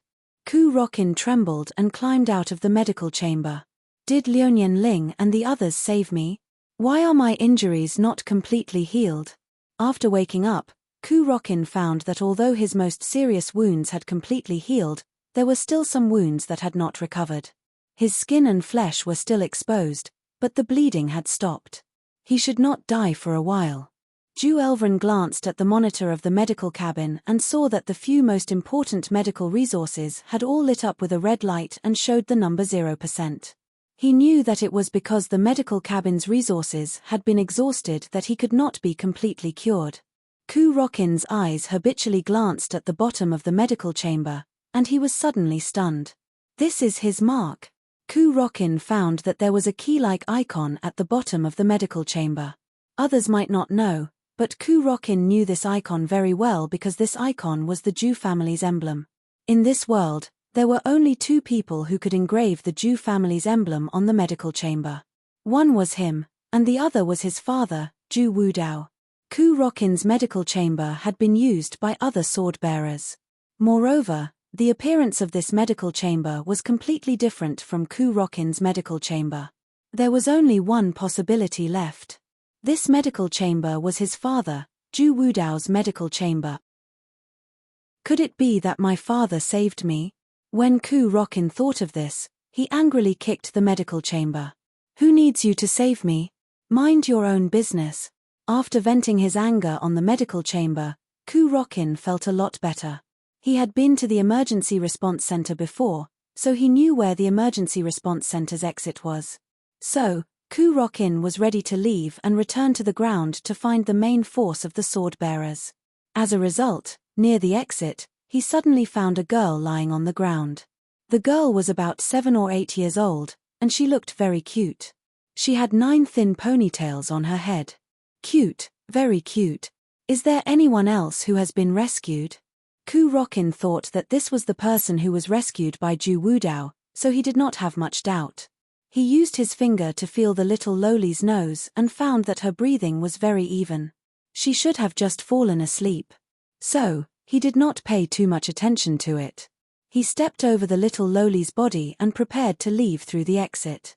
However, after taking a few steps, Ku-Rokin returned. He picked up the little lowly, found 2 chairs, put the little lowly on the chairs, and left again. It seemed that Ku-Rokin was worried that the little girl would catch a cold. He was really kind-hearted. However, after a few steps, Ku-Rokin returned for the second time. He picked up the little lowly, smiled bitterly, and shook his head. He supported his injured body and left the emergency response center together. Where am I? Ji-Yu-Han woke up from his long dream and opened his eyes. He found himself in a room that was as bad as it could get. There was a stench around him, and it felt like he was in a garbage dump. At this time, Gu-Han had regained control of his body, but only his head. Gu-Han could slightly turn his neck, but even if it was just a little bit, he would suffer a lot of pain. But pain was nothing to Gu-Han. Gu-Han turned left and right, and looked around. Oh my god, I'm in a pile of garbage. Gu-Han was surrounded by all kinds of parts that he didn't know where they came from. These parts emitted a terrible smell. It seemed like they had been in the garbage for a long time.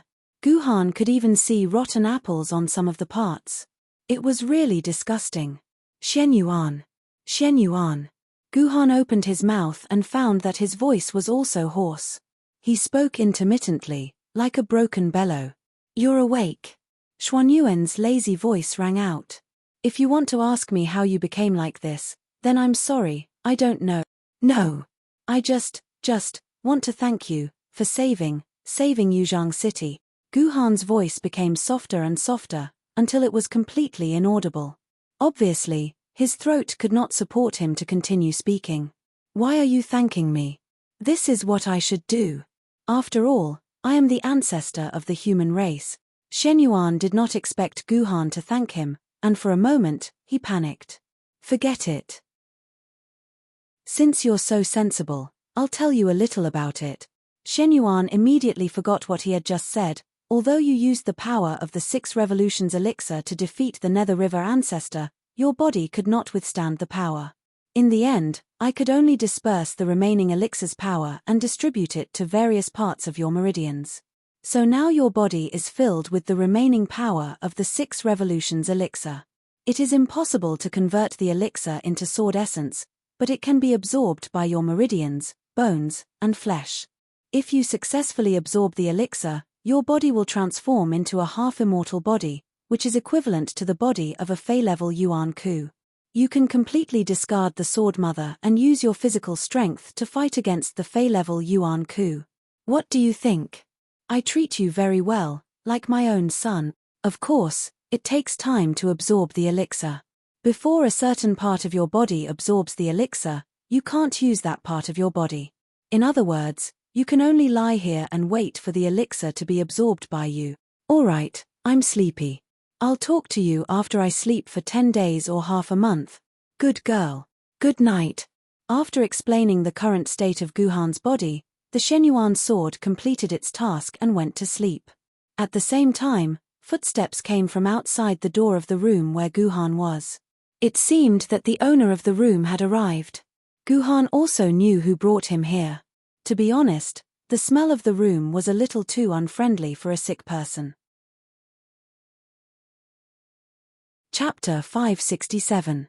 One of the footsteps was short and hurried, while the other was light and steady. Therefore, Gu-Han speculated that it should be an adult and a child, a brother and a sister.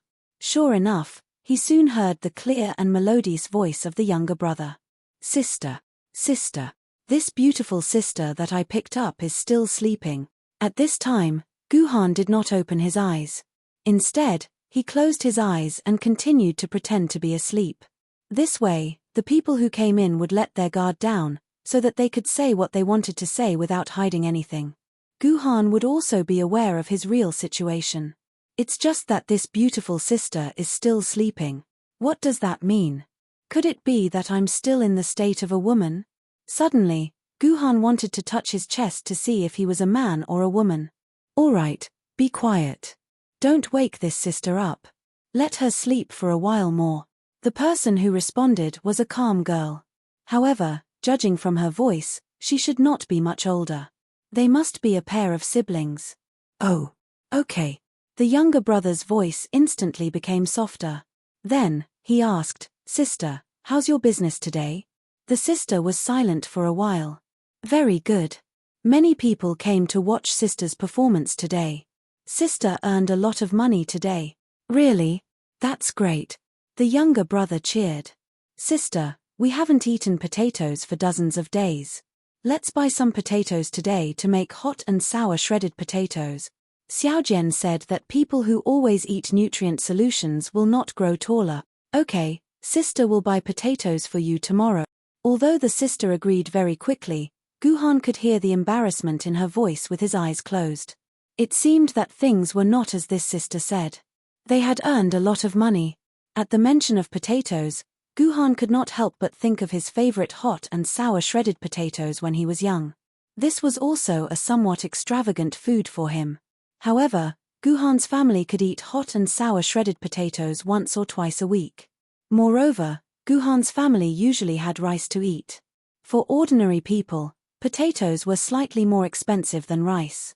Therefore, Guhan's family could eat potatoes once or twice a week. However, from the conversation just now, the two siblings had not eaten potatoes for dozens of days. Moreover, their main food was nutrient solution. The name sounded very nutritious, but in fact, it was tasteless and could only meet the basic needs of human survival. Nutrient solution was the cheapest food in the city. This food was completely synthesized by the machine. The government distributed it to everyone for free. As long as you needed it, you could get it from the machine on the street. It was like a faucet. As long as you turned the switch, the nutrient solution would flow out. You could eat as much as you wanted.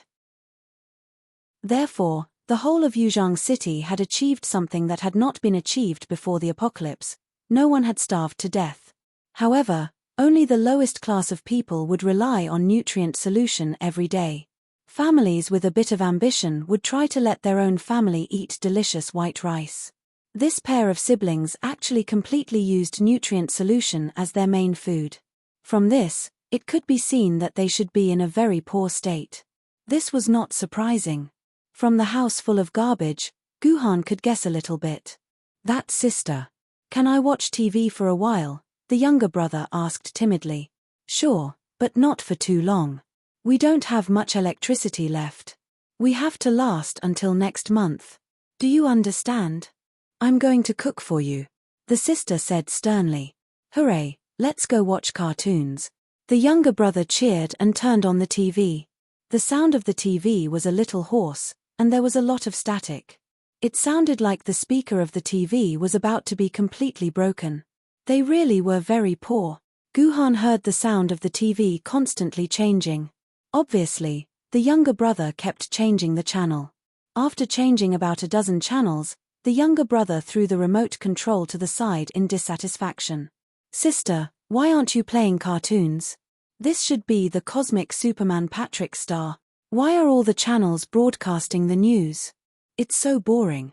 "Then you should listen to the news. The core city has just struggled out of the disaster.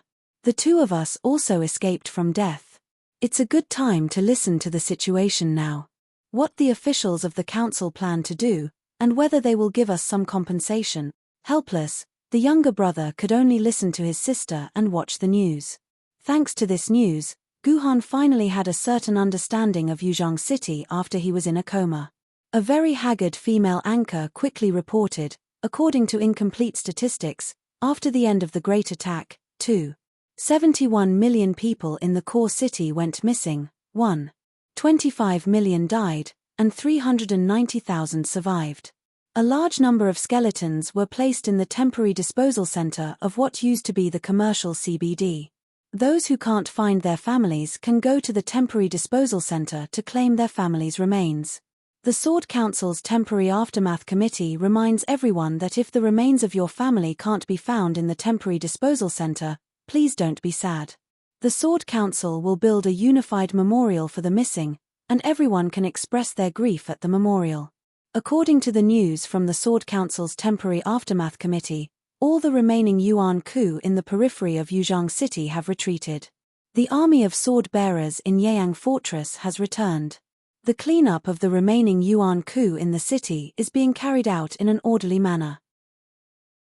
99% of the remaining yuan coup have been cleaned up. If you find any fish that escaped the net, please immediately call the communication number XXXXX. A professional team of sword bearers will contact you and carry out the cleanup. Yesterday, under the command of the Sword Council's chairman, Sword Pavilion Master Cloudy Sword Immortal Liu Lei, all the missing Spirit Sword level sword bearers have returned from Heim prison. The vital signs of all Spirit Sword level sword bearers are good, and the safety of Yuzhang City has been further improved. In the Sword Council's regular press conference this morning, Sword Immortal Liu Lei, the Tiger Raw Sword Spirit, the Pleated Sword Spirit, and the other 3 Spirit Sword level sword bearers held a meeting and made a speech. The Tiger Raw Sword Spirit called on us to unite with Lord Liu Lei as the core, to save ourselves, and to rebuild the beautiful new core area. At the press conference, Sword Immortal Cloudy Sword revealed to us that the Sword Bearers Service Center has been seriously damaged and will take more than 3 months to recover. Before that, all the sword bearers will be transferred to the temporary Sword Bearers Service Center in the ordinary area. At the same time, it will be changed to a temporary center that can only handle some matters. Please wait patiently for the new Sword Bearers Service Center to be completed. At the same time, Sword Immortal Cloudy Sword severely refuted the rumor that all the sword ladies of the Sword Pavilion have been lost. Sword Immortal Cloudy Sword told us that the Sword Pavilion has been under a strong attack, and the buildings have been seriously damaged. The Sword Pavilion will conduct closed-door maintenance for more than a month, and all the sword ladies are intact.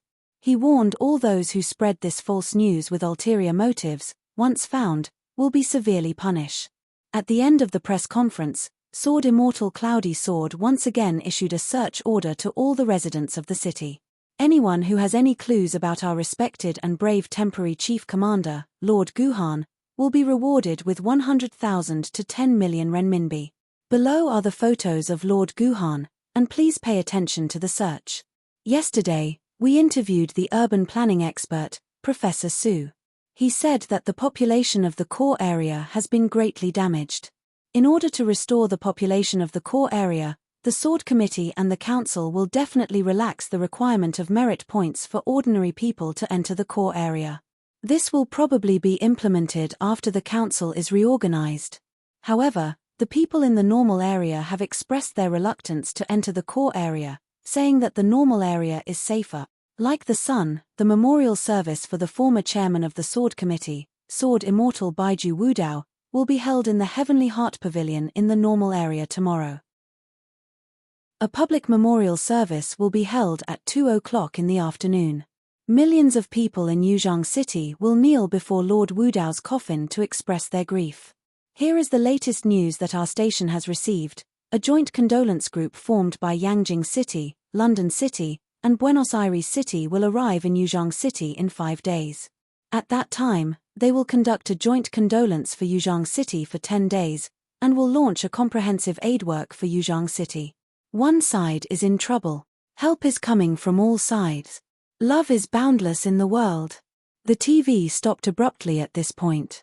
Her sister must have finished cooking and turned off the power in order to save electricity. Lu Yin, eat properly. I'll go feed this sister. After saying this, Guhan felt someone holding his head up, opening his mouth, and pouring some colorless and odorless nutrient solution into his mouth. She waited for the nutrient solution to flow down his throat before pouring some more. In terms of feeding, this sister was undoubtedly doing a great job. It's already been 10 days, and the core area is still in chaos. I don't have enough money, what should I do? The older sister whispered worriedly as she fed Ji Han.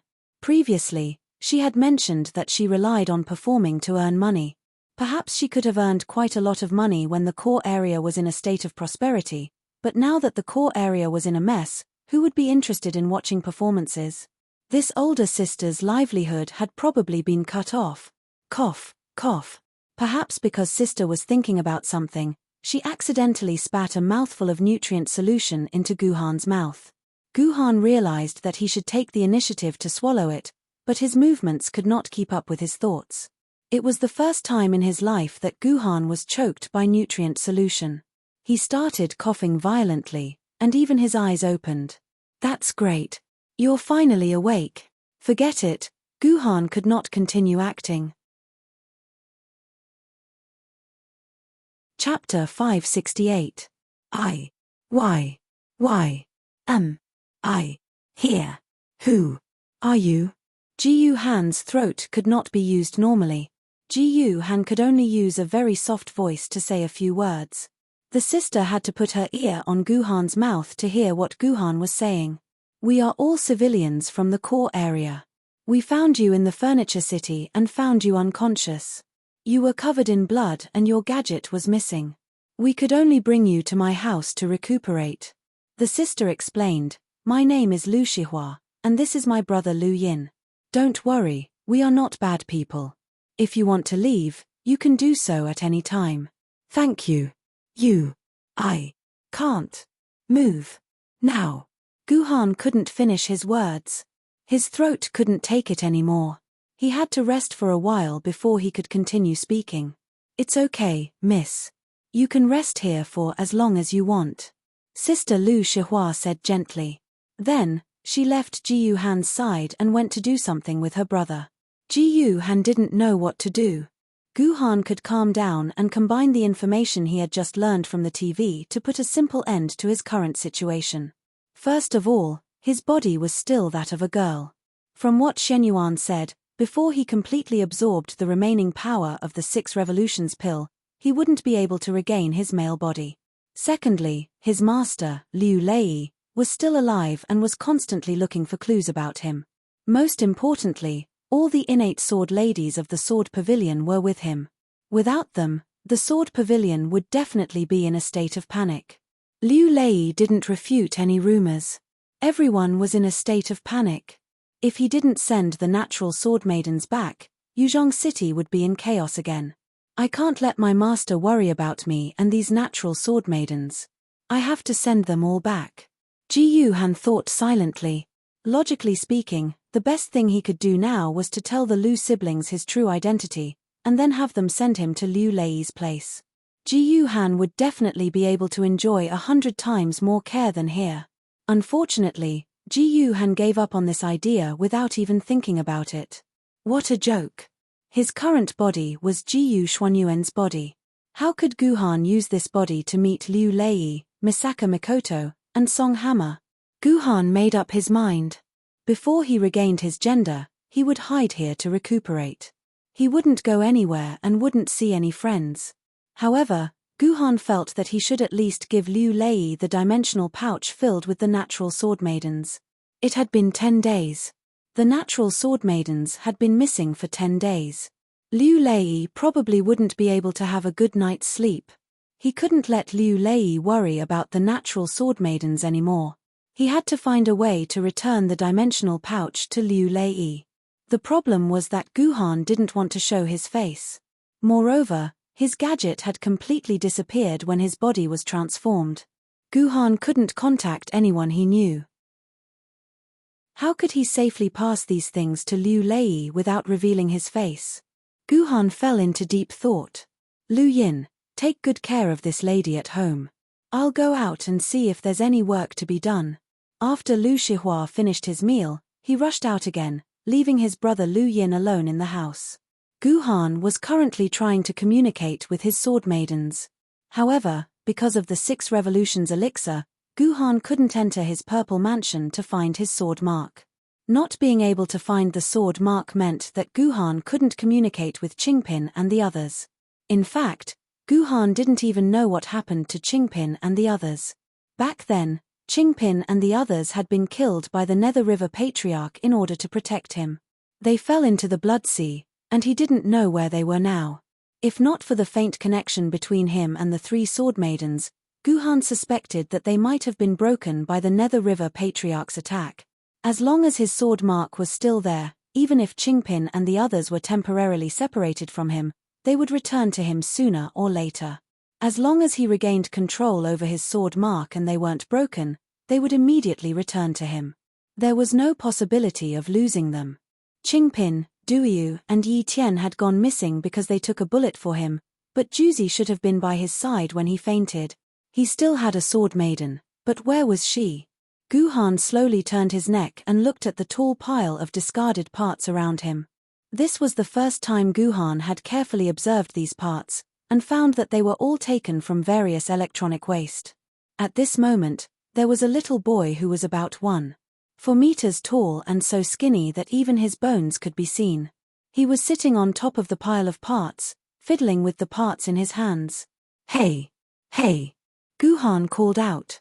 Lu Yin's little ears twitched. He looked up and jumped down from the pile of parts. "Beautiful sister, I'm not called Hey. I have a name, I'm Lu Yin." Lu as in highway, Yin as in invisible. The first thing the little boy did when he jumped down was to correct Guhan's way of addressing him. But how could this little boy be so glib at such a young age? How could he call her beautiful sister so smoothly? Lu Yin. "Hello." Guhan still used up a lot of energy to speak. "Let me ask you, when you found me, did you see a girl in black clothes?" "A girl in black clothes?" Lu Yin thought for a moment, then shook his head decisively. "Beautiful sister, you were found by me. There was no one else around you. Otherwise, you wouldn't have been left there." "Sword, black sword, did you see?" Guhan asked again. "Black sword? I don't think I've seen this before." Lu Yin touched his head and thought for a moment. Then he patted his head hard. "But I found a video camera beside you. I took it back. See if it's your video, beautiful sister." Lu Yin scurried into his pile of parts. After a while, he jumped down with a video camera. It was the camera that Juicy Sword used to record him. There was no mistake. "Beautiful sister, is this camera yours? I swear to God, I haven't seen the video inside." Lu Yin raised his little hand and promised. "It's mine." Guhan nodded with difficulty. Just as he was about to say something, he heard a knock on the door. Strange, who's knocking on the door? Is sister back? Lu Yin felt strange when he heard the knock on the door. He and his sister depended on each other. Apart from his sister, no one else had ever knocked on his door. But after his sister went out, it would take at least 1 or 2 hours for her to return. Who was knocking on the door now? Lu Yin hurried to the door. His door didn't even have a keyhole. He could only open the door nervously. In the end, he saw a cold and elegant girl in dirty black clothes standing in front of his door. "Hello." Although this girl's body was dirty, it couldn't hide the girl's beauty. If Lu Yin hadn't seen Guhan's beauty and gotten used to it, he might have started drooling and giggling when he saw this girl. "Master is here. There's master's smell here." Without waiting for Lu Yin to speak, the cold and elegant girl walked into the room. Lu Yin suddenly realized and hurriedly followed the girl into the room. "It stinks. Disgusting, disgusting." As soon as the cold and elegant girl entered the room, she pointed out the sour and rotten smell in the room and expressed her evaluation. This made Lu Yin feel ashamed. "Sorry, it's all my fault for collecting these things," Lu Yin murmured. Unfortunately, the cold and elegant girl didn't care about what he said. She suddenly knelt beside Guhan and said respectfully, "Master, Juicy finally found you." "Good. Good." Guhan said excitedly. He was just thinking about how Juicy Sword was missing and how he couldn't contact her through the sword mark. Just when he was worrying about where to find her, Juicy Sword actually took the initiative to appear in front of Guhan. "Juicy, where did you go?" Pitiful. Guhan's voice was seriously out of tune. When he said Juicy, it became Juicy. "I was sleeping in the cabinet. When I woke up, Master was gone." Juicy Sword's face was calm. "The smell on the ground is very faint. I looked for a long time before I found this place." Hearing Juicy Sword's words, Lu Yin couldn't help but be puzzled. What did she mean by the smell on the ground is very faint? Could it be that this cold and elegant girl found this place by smelling the smell on the ground? In fact, until a few years later, some of the survivors in the core region would vividly describe to their friends the scene of a young girl sniffing the ground like a puppy. This scene was truly unforgettable for them for the rest of their lives. "You've worked hard." Guhan was also a little touched. Although this Juicy looked a little stiff, she was actually willing to find him and lie on the ground to smell his smell. This kind of loyalty, Guhan dared to guarantee that even Qingpin and Duyu couldn't do it, let alone Yi Tian. Master, please give me the task. Juzi's sword raised its head high. This guy seemed to have said the same thing to it when the synchronization was completed. Go into my clothes and take out a brocade pouch. After Guhan finished speaking, Juzi's sword unceremoniously reached into Guhan's clothes. Because Guhan lost control of his body, he didn't feel anything, but Lu Yin was dumbfounded. What did he see? A cold and elegant girl actually reached her hand into the clothes of another peerless beauty. As a result, this peerless beauty's clothes began to shake wantonly, causing the young Lu Yin's heart to feel inexplicably shy. Fortunately, Lu Yin was only a child who wasn't even 10 years old. In any case, he should at least pay attention to his image. Chapter 569. When Juzi's sword took the dimensional bag that contained all the natural sword ladies and left to give it to Liu Lei, Guhan was quite relieved. He felt that he had finally put down a rock. However, a few hours later, his sister Lu Shihua came back from outside and told Lu Yin that there was a cold and elegant girl walking in circles in front of her house. She looked very strange, so Guhan could only ask Lu Shihua to bring Juzi's sword back. Juzi. Why is she walking? Guhan asked helplessly. Master's master. Smell. I don't know. It seemed like Juzi's sword could only rely on smell to find people. Even though Guhan had given the address of the sword pavilion in great detail, Juzi's sword didn't seem to know what Guhan was talking about. This made Guhan very distressed. He didn't expect Juzi's sword to have a poor sense of direction. Juzi isn't a poor sense of direction, master. As if understanding Guhan's thoughts, Juzi said with conviction, Juzi can remember all the places that Juzi has been to. Well, regardless of whether Juzi was a poor sense of direction or not, Lu Shihua's gaze towards Guhan was filled with suspicion. Lu Shihua was filled with vigilance towards this girl who suddenly appeared and called Guan Jiyuhan master. This pair of beautiful girls could be said to be peerless in their generation. Miss, since your family has found you, can you leave now? Lu Shihua was ready to chase her away. No. I can't leave her here. Guhan couldn't move his hands and feet, and even his divine sense couldn't leave his brain. Even if there were many treasures in the dimensional bag and there were 3 universe realm Yuan Ku, he couldn't take them out. This was because his divine sense couldn't enter the dimensional bag and couldn't take out the things inside. Once Guhan left this place, he would probably have to sleep on the streets. Sleeping on the streets was one thing, but what was terrifying was Guhan's current devastatingly beautiful appearance. Guhan knew how devastatingly attractive his current appearance was to normal men. He believed that if he slept on the streets, he would definitely receive some chilling treatment. Even Guhan couldn't help but feel a little creeped out. Therefore, Guhan made up his mind to not leave this place at least before he regained his mobility. Seeing the sorrowful expression on Jiyu Shen Yuan's beautiful face, Lu Shihua's mind instantly filled in a lot of scenes. What family grudges, Liang Shanbo and Zhu Yingtai, and so on. Lu Shihua was immediately filled with pity for Jiyu Shen Yuan.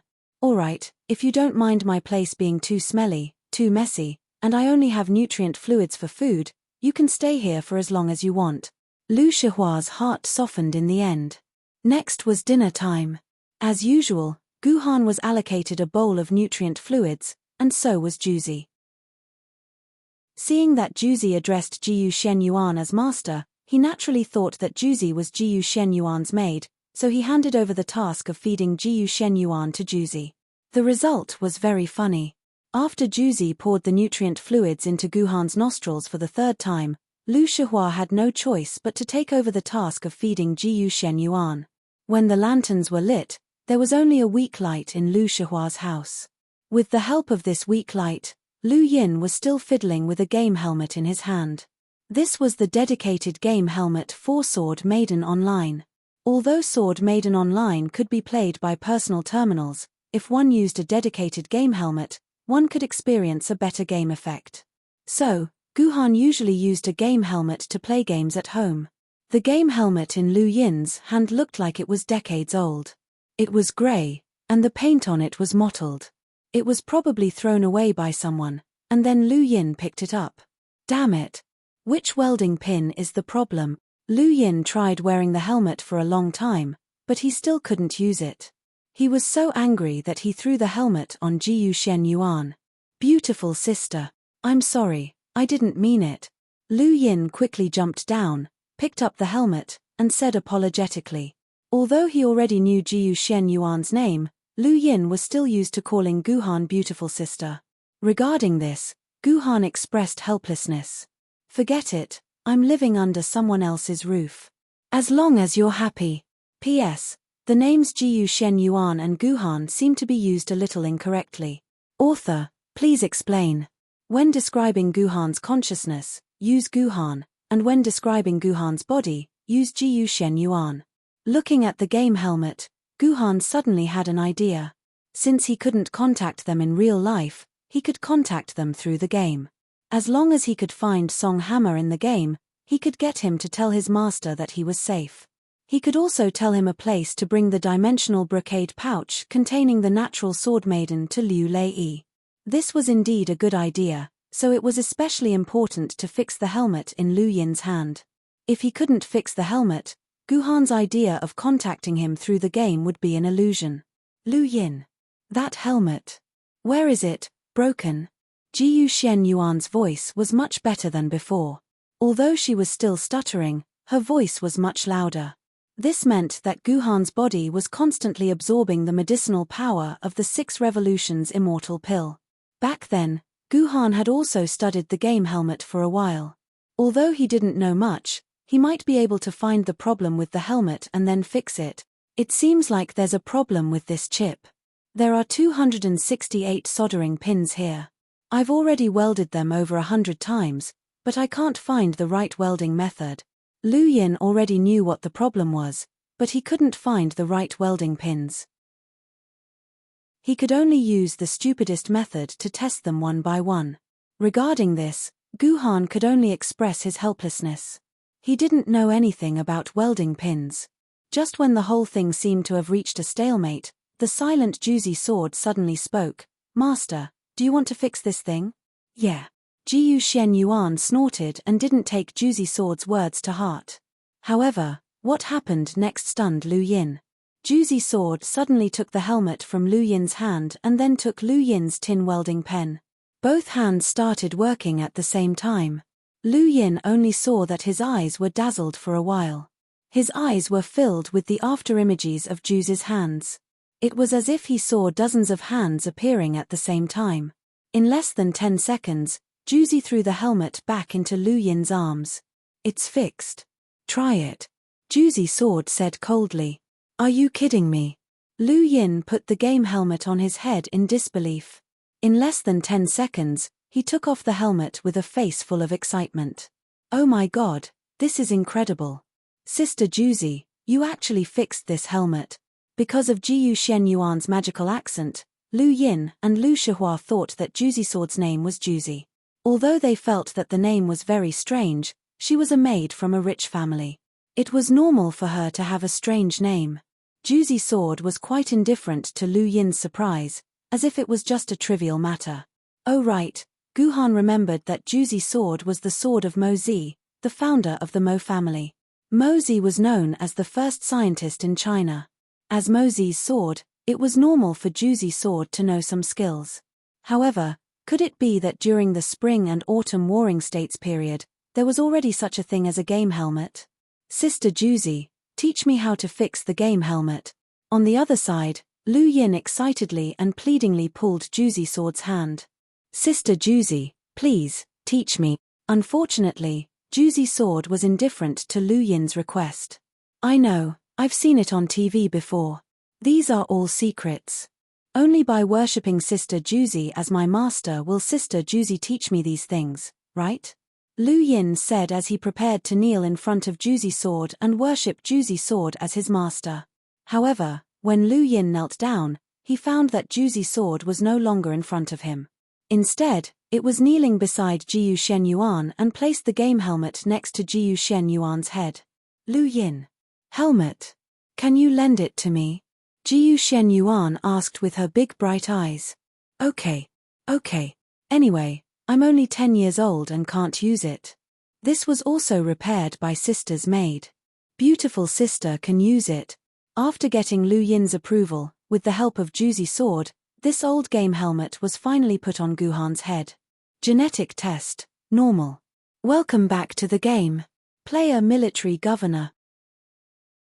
After the light dimmed and brightened, the system notification said that after almost 2 months, Guhan finally entered the game and returned to the Ming Dynasty Jiangnan luxurious manor in the game. In the game, Guhan finally got rid of the embarrassment of not being able to control his own body in reality and became a normal man again. That's right, a normal man. The first thing Guhan did when he entered the game was to touch his chest and crotch. Fortunately, Guhan and everything else were still there. He was still the real Guhan in the game.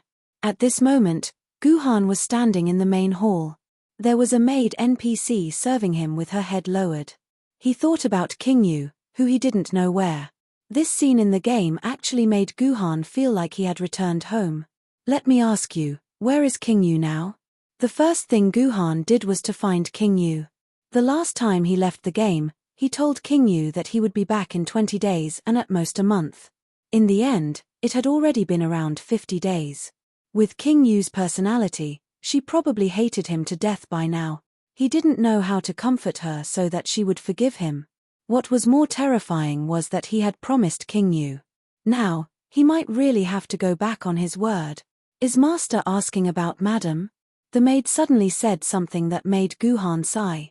Yes, I'm asking about Madam. Guhan nodded and admitted it. Master, Madam knows that Yuzhong City is in the midst of a war. She has been praying for Master in the temple day and night. She hasn't eaten or come out for 25 days. King Yu. Guhan lowered his head and his body actually trembled. This was the first time in his life that he was afraid. This was the first time he felt that he didn't have the face to see a woman. Chapter 570. In the Ming Dynasty, large families would set up a small Buddhist hall in the east. They would usually worship Guanyin Bodhisattva. The elders of the family would kneel and pray in the Buddhist hall every day, praying for the prosperity of their family and the safety of their descendants. Guhan's house was no exception. Moreover, the Buddhist hall wasn't small. It was as big as 3 bedrooms and 2 living rooms. Guhan pushed aside the curtains and saw King Yu's thin figure kneeling in front of Guanyin Bodhisattva, chanting. Actually, the sword lady in the game couldn't be fat or thin. King Yu hadn't eaten for 25 days, even if he hadn't eaten for 25 years, he wouldn't lose any weight. However, in Guhan's eyes, he clearly felt that King Yu was much thinner and more haggard. Bodhisattva, please bless me. Please bless the military governor well outside the game. Please bless Yuzhong City to survive this calamity. Please bless him to be able to come back and see King Yu. King Yu sincerely prayed to the Bodhisattva. These words made Guhan feel especially touched and awkward. He didn't know what to do. There's no need to pray to them. King Yu, I'm back. Guhan took a step forward and pulled King Yu into his embrace. He sniffed the scent on King Yu's body. There was an inexplicable sour smell. This fellow hadn't bathed for 25 days, right? The moment King Yu was hugged by Guhan, his body trembled and became extremely stiff. It was as if he had been frozen. After a while, he said, I'm back. I'm back. Guhan helped King Yu up from the ground. Perhaps because he had been kneeling for too long, he couldn't maintain his standing posture after Guhan helped him up. His body trembled and he could only rely on Guhan's support to stand there. You don't need to help me, I can stand up myself.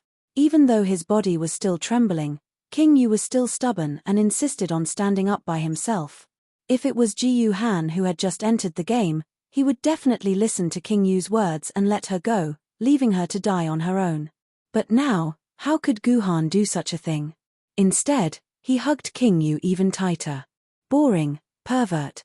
King Yu said hatefully, his face flushed from the corners of his eyes to the tips of his ears. Why didn't you die in Yuzhong City?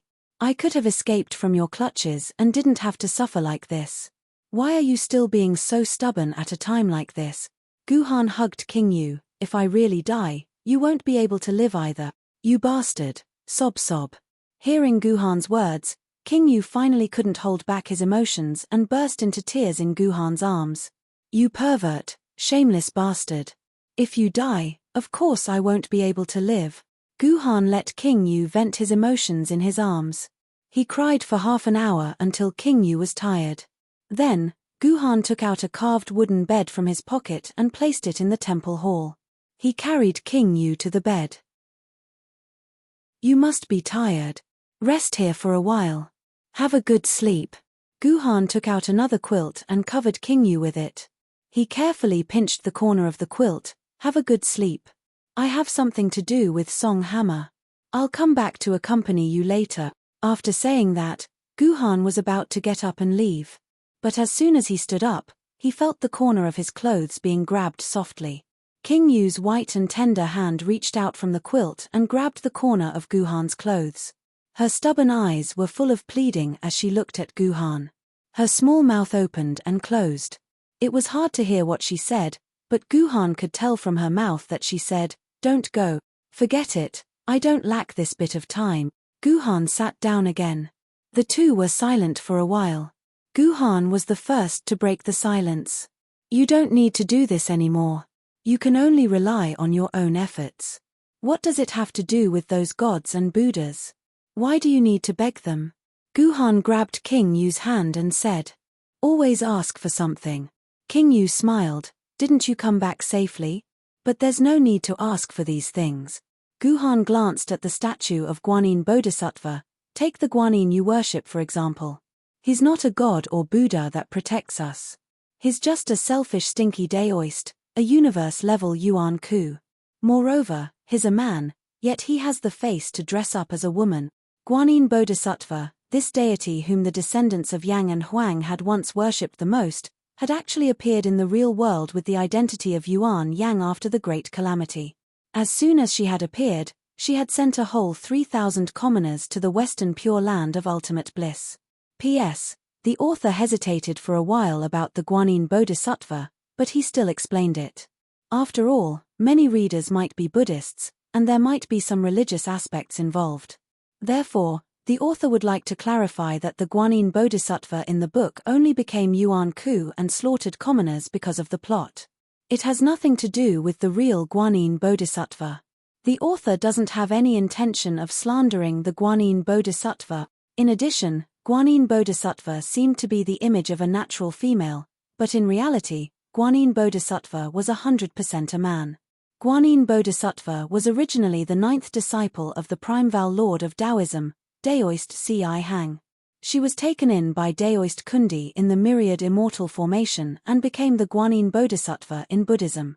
Daoist Ci Hang didn't want to become a disciple of Buddhism, so he never used his real body. He only used a female incarnation to do things for Buddhism, accumulating virtue and doing good deeds. Most people saw Daoist Ci Hang's female incarnation, so there were rumors that Guanyin Bodhisattva was a woman. Thinking about it carefully, this Guanyin Bodhisattva could be said to be the first trap in China's history. P.S. The author likes the setting of the Great Desolation, so all the settings of the deities in China are based on the Great Desolation. If there are readers who don't understand the Great Desolation, you can search it on Baidu or read novels about the Great Desolation, such as Buddha is the Way. However, the fact that Guanyin Bodhisattva was actually a man was not fake, because even in the Buddhist scriptures, Guanyin had the body of a man. In all the Buddhist scriptures before the Tang dynasty, Guanyin had the body of a man, and the Buddha statue was also a male Buddha statue. However, in the era of Wu Zetian, there was a monk who wanted to curry favor with Wu Zetian and spread Buddhism. Thus, he wrote a Buddhist scripture that said that Wu Zetian was actually the reincarnation of Guanyin Bodhisattva, the master of destiny, and Guanyin Bodhisattva was originally a woman.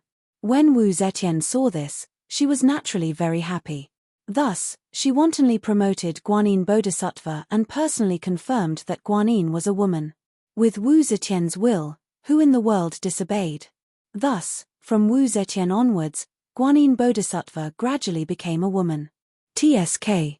King Yu glanced at Guhan unhappily. Guhan knew that he had gone overboard. King Yu had prayed for him for 25 days out of goodwill. No matter what Guanyin was, King Yu's intentions were irrefutable. King Yu, I understand what you're thinking. I'll remember your feelings for me, Guhan. You prayed for me for 25 days, and I, Guhan, will remember it for the rest of my life. I won't let you down. Guhan's hand touched King Yu's face as he said this affectionately. King Yu's face became redder and redder. In the end, he covered his head with the blanket and said through the blanket, "Who prayed for you for 25 days?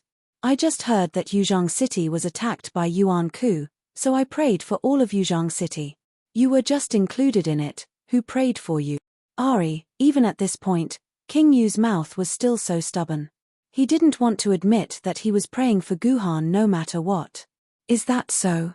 Hearing King Yu's words, Guhan's heart skipped a beat. He said with a pained tone, "I was wondering why I was paralyzed on the bed. So it was because you prayed for me." "What, you're injured? Paralyzed on the bed?" When King Yu heard that Guhan was injured, he immediately pulled down the blanket and revealed a nervous face. "How could this be? Why am I paralyzed? Didn't you say it's the med bay? Can't the med bay cure all diseases? This is the power of Nether River Patriarch. How can a normal med bay cure me?"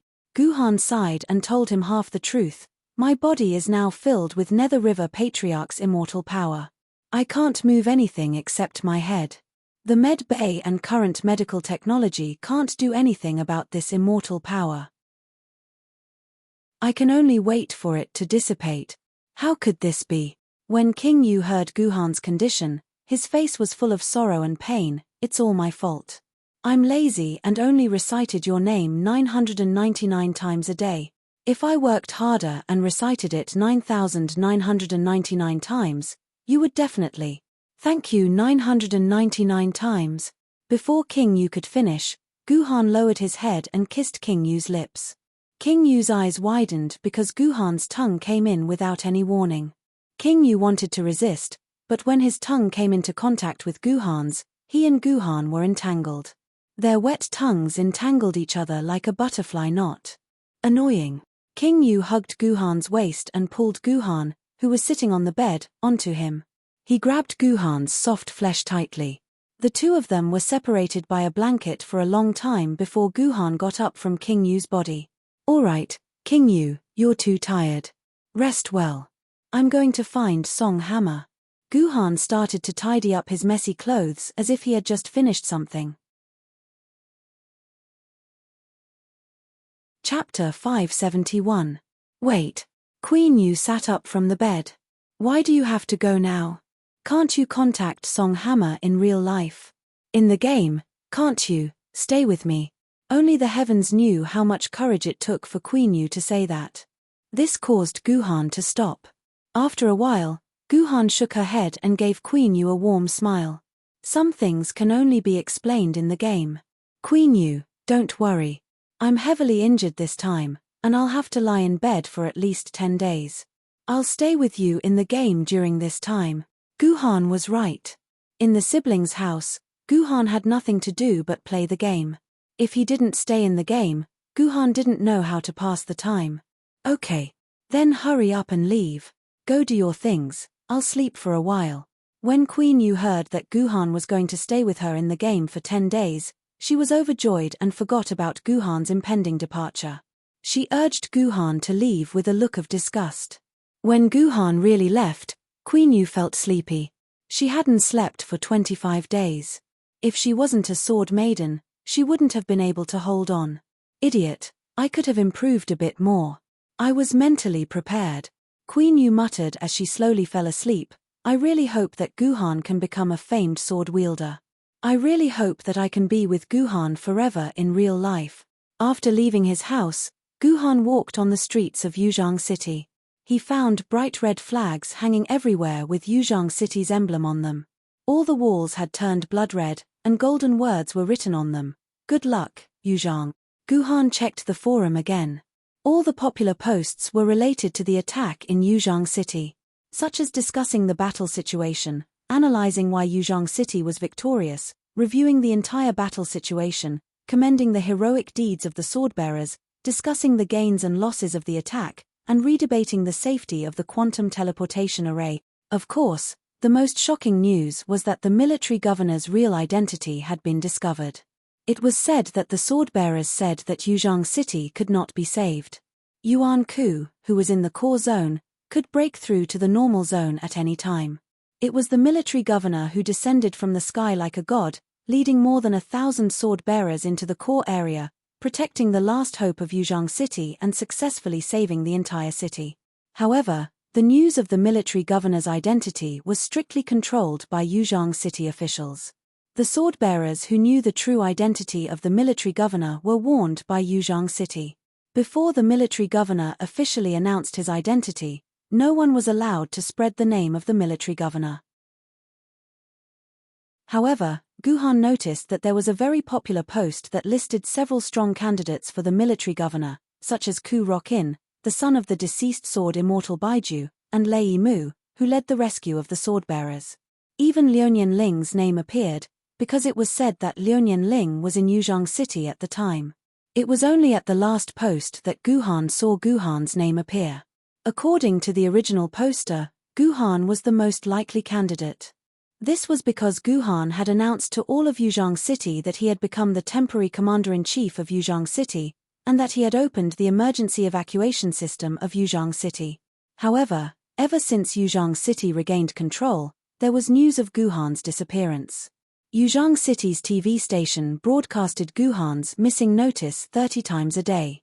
It was likely that Guhan had died at the hands of Yuan Ku, and even his corpse had been eaten.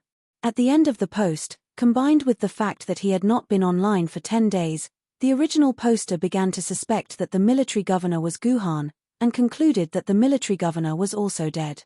There are still some smart people in this world. Guhan curled his lips, closed the forum, and opened his address book. What disappointed Guhan was that Song Hammer was not online. She had also not been online for more than 10 days. This proved that Song Hammer had not been online since Yuzhang City was restored. Toad. Nothing must happen to you. An ominous feeling welled up in Guhan's heart. Could it be that Song Hammer had died in the Great Attack? After Guhan ended his communication with Song Hammer, he had not contacted Song Hammer again. Guhan thought that since he had opened the evacuation system, Song Hammer must have been safely in the shelter, and nothing could have happened to him. Could it be that something had happened after that? Maybe Toad just didn't have time to log in. This guy might be looking for me day and night, and it's possible that he didn't have time to log in. Guhan thought silently. He looked at the other active names in the communication. Among them, Bright Moon's name was the most prominent. F*CK. It's you, military governor. I thought you were dead. As soon as the communication was connected, Bright Moon of the Year started talking. TSK, when I saw Guhan go missing, I really thought you were dead. I cried for 4 to 5 days because of you. You have to compensate me for my tears. Gu Han did not care about Mingyu's crazy words. By the way, where are you right now? If you are, hurry up and look for Sword Immortal Cloud Sky. TSK, all the primetime TV stations are broadcasting your missing person notices. That's at least tens of millions in advertising fees. Bright Moon of the Year said with a sigh. I know all this. I'm in some trouble now, and it's not convenient for me to show up. Sister Bright Moon, please don't spread my news around. Guhan explained and then asked, Sister Bright Moon, I just want to ask you, how is Toad? Has he contacted you in real life? Toad? You don't know about Toad. Bright Moon of the Year first sighed in shock, then fell silent for a long time. After a while, she said, at first, I was also wondering why Toad didn't come online. Later, I called his house and found out that Toad is in a bad situation. What's wrong? What's wrong with Toad? Guhan asked anxiously. Toad was Guhan's only best friend. In Guhan's heart, Toad's position was almost on par with his sword lady's. He's fine. He came out after staying in the medical pod for a few days. However, Toad's cloudcast iron was broken. I heard that Toad was the last to cover the retreat of the civilians. He was surrounded by more than 10 Yuan Ku at the same time. It was Cloudcast Iron who sacrificed his life and used his body to block in front of Toad. Then, he kicked Toad into the escape tunnel, leaving Cloudcast Iron outside. After coming out of the shelter, there were only 2 pieces of the cast Cloud Iron left. That's why Toad hasn't said a word or eaten anything for the past few days. It's like he's in a vegetative state. If it weren't for his parents forcefully feeding him nutrient solutions, Toad would have starved to death. Finally, from Bright Moon of the Year, Songhammer's current situation, Guhan let out a sigh of relief. At the same time, he fell into sorrow. Although Songhammer didn't have a good relationship with Cloudcast Iron on the surface and they often quarreled, Cloudcast Iron's position in Songhammer's heart was undeniable. Guhan was even sure that Songhammer's feelings for Cloudcast Iron were much deeper than his feelings for Qingpin, Duyu, Heavenly Reliance, Yu Wang, and any of the other sword ladies. Cloudcast Iron's broken was undoubtedly a huge blow to Songhammer. I should think of a way to cheer Toad up. Maybe I should go comfort Toad. As Guhan thought of this, he said to Bright Moon of the Year, Sister Bright Moon, can I trouble you to call Toad's family again and ask Toad to come online? I want to talk to him. Oh, no problem. After saying that, Bright Moon of the Year hung up the call. The address book quickly showed that Bright Moon of the Year had gone offline. Guhan waited for a while before Bright Moon of the Year came online again. However, Bright Moon of the Year said very helplessly that Songhammer's family had moved. That phone number had been cancelled, and Songhammer didn't answer anyone's calls, so there was no way to send a message to Songhammer. Since Songhammer couldn't be counted on, Guhan could only think of another way to contact Liu Lei. Asking Bright Moon of the Year seemed like a good choice, but Guhan didn't want her to get involved in these things. Putting aside Songhammer and Bright Moon of the Year, there were actually many ways to contact Liu Lei. For example, using Military Governor's account to post a post in the forum was also a good choice. Liu Lei knew that he was Military Governor. As long as he saw Military Governor's post, Liu Lei would know that he had appeared in the game, and Liu Lei would immediately enter the game to contact him. Guhan immediately logged into the game forum. Then, he tragically discovered a problem. His helmet was a very old one, so he couldn't use a Smurf account to post. Because Military Governor's name had been registered in the forum, it was a fake account. Therefore, the official verified Military Governor's account was Guhan's Smurf, Military Governor 250. Only by using this account to post would he be able to attract everyone's attention. However, this old helmet didn't support the use of Smurf accounts in the forum. Even if Guhan used his main account to post, he would be directly ignored. There was no way he could attract Liu Lei's attention. Looks like I'll have to break a dungeon record. Guhan could only use his last resort, which was to break a dungeon record. That way, he would be able to receive the treatment of a system broadcast. This way, all the players would naturally know that Military Governor had appeared again. Only then would the news reach Liu Lei's ears as soon as possible. Chapter 572. Military Governor scanned the instance dungeon tree. Guhan could only enter 4 instance dungeons at the moment. Among the 4 instance dungeons, 3 of the records had already been raised to the limit. Although Guhan was confident that he could break the records, luck and teammates played a big part in it.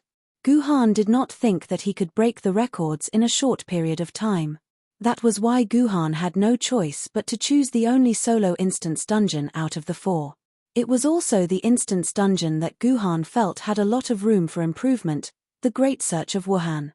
If Guhan had a choice, he would never enter the instance dungeon of his own accord. Once he entered the instance dungeon and saw that once innocent face, Guhan would feel that he was worse than a pig or a dog. The Great Search of Wuhan, as the name suggested, was an instance dungeon that involved searching and battling in Wuhan. It did not seem like there was anything that was worth Guhan's attention. However, if everyone knew the timeline of the instance dungeon, they would probably not think so. The instance dungeon would take place 6 days after the apocalypse. Let me remind everyone that the starting instance dungeon of Sword Maiden Online, King Yu Go Jian Jian, also took place in Wuhan. Do you understand? The Wuhan Great Search Instance Dungeon was actually the sequel to the King of Yu, Go Jian Jian. It took place the day after the King of Yu, Go Jian Jian Jian. The main character of the story was none other than the great sword ancestor, Fleeting Calendar, who was stabbed to death by Ji Yu Han in the game. Gu Han had already broken free from the extremely dark situation he was in 2 months ago. Gu Han had once thought that as long as he could obtain strength, it would be natural for him to stab Kanzu to death. Now that he thought about it, he would despise himself. However, Gu Han had never regretted his choice. If he did not make this choice, how could he be where he was now? Everything in the world had its own destiny. After all, this was just a game. However, Gu Han did not want to face Fleeting Calendar. He did not want to see Kanzu's once kind and pure face. However, in order to contact Liu Lei, Gu Han had no choice but to enter the instance dungeon. System notification. Player Military Governor, welcome to the Wuhan Great Search Instance Dungeon. Objective: protect and accompany Fleeting Year Calendar as he searches for survivors in Wuhan City. The basic objective is to complete the quest with 100 survivors. The more survivors you search for within 8 hours, the higher the score. System notification. Quest 1 has been updated. Kanzu's whereabouts. You are now at the location of the former Water Caltrop Lake Wonder Center in Wuhan City. Please find the Kanzu calendar that is currently around the Wuhan Museum. According to historical records, after the Fleeting Year Calendar synchronized with the Yu King Go Jian Jian, the Virgin Mary's heart began to act up. She began to search for other survivors in WH City and attempted to establish a survivor camp. The first day of the Fleeting Year Calendar was spent searching for survivors in Wuhan City. As a player, Gu Han joined the Fleeting Year Calendar's team and helped it find more than 100 survivors. This was a very simple quest. Even if you were trash, as long as you followed the Fleeting Year Calendar and listened to its commands, even if you didn't kill a single monster, you would still be able to complete the quest. If you wanted to get a high score, you had to search and find as many survivors as possible within 8 hours. Generally speaking, as long as you found more than 300 people, you would get an S rating. Finding more than 400 people would get an SS rating. Finding more than 500 people would get an SSS rating. The current record was set by a player named Zhong Yi. He had saved a total of 621 survivors in 8 hours. This record had been kept for almost 30 years. In order to find a way to break through the sword of the Yu King, Gu Han had tried to find clues from other instance dungeons related to the Fleeting Year Calendar. This instance dungeon right after the sword of the Yu King naturally caught Gu Han's attention. The reason why Gu Han felt that there was a possibility of breaking this record was because according to the information Gu Han had obtained from the dungeon, there should be 650 survivors that could be found within 8 hours. The key was how to get these survivors to follow the Fleeting Year Calendar and listen to his commands. During the apocalypse, the human heart was very complicated. There were many people with strange thoughts. Some of them didn't believe in the Fleeting Year Calendar and were unwilling to join the Fleeting Year Calendar's team. Some of them wanted to leave after joining the Fleeting Year Calendar and find their own safety. There were even some who wanted to kill the Fleeting Year Calendar and steal the sword of the Yu King. In short, besides finding people, the key to this quest was to control the human heart. Over the years, there were many players who tried to break this record. Unfortunately, the human heart was hard to predict. If they weren't careful, many people would die. As a result, no one had succeeded in breaking this record for the past 30 years. But on the other hand, as long as the human heart was well controlled, this record was not out of reach. Gu Han's current location was near the once bustling Wanda Plaza. Half of the Wanda Plaza had been destroyed, and only the Wanda Cinema remained standing. Dear readers, please put yourselves in my shoes. If you were a player who had just entered this dungeon, what would you do? I believe that most players would not hesitate to follow the system's instructions and go to the Wuhan Museum to find the Fleeting Year Calendar and meet up with her. If that was the case, then everyone would have missed out on a large number of survivors. According to the information, there were still 30 survivors in the Wanda Cinema. If they didn't bring these 30 people along and instead went to find the Fleeting Year Calendar, then in another 10 minutes, there would be a fight between the survivors in the Wanda Cinema. Only half of the 30 people would survive. Moreover, it would attract the attention of Yuan Ku, and the final outcome would be that all the survivors would be wiped out. If these 30 survivors all died, then the goal of surpassing 621 people would be impossible. Because the total number of people was only 650, Guhan had to bring these 30 survivors out. At this moment, in the 4th floor of the Wanda Cinema, in the smallest VIP hall, almost all of the 30 survivors were in this hall. They sat on the chairs in the cinema, hugging their arms and shivering. They had already stayed in this hall for 5 to 6 days. At the beginning, they relied on some of the food in the VIP hall. On the second day, they risked their lives to leave the VIP hall and bring back all the food and popcorn. After eating for another 2 days, they had not eaten anything for 3 whole days. Although it was autumn and it wasn't very cold, their bodies were severely lacking in sugar, and their body's ability to maintain heat had also decreased. The cold caused by hunger caused them to shiver.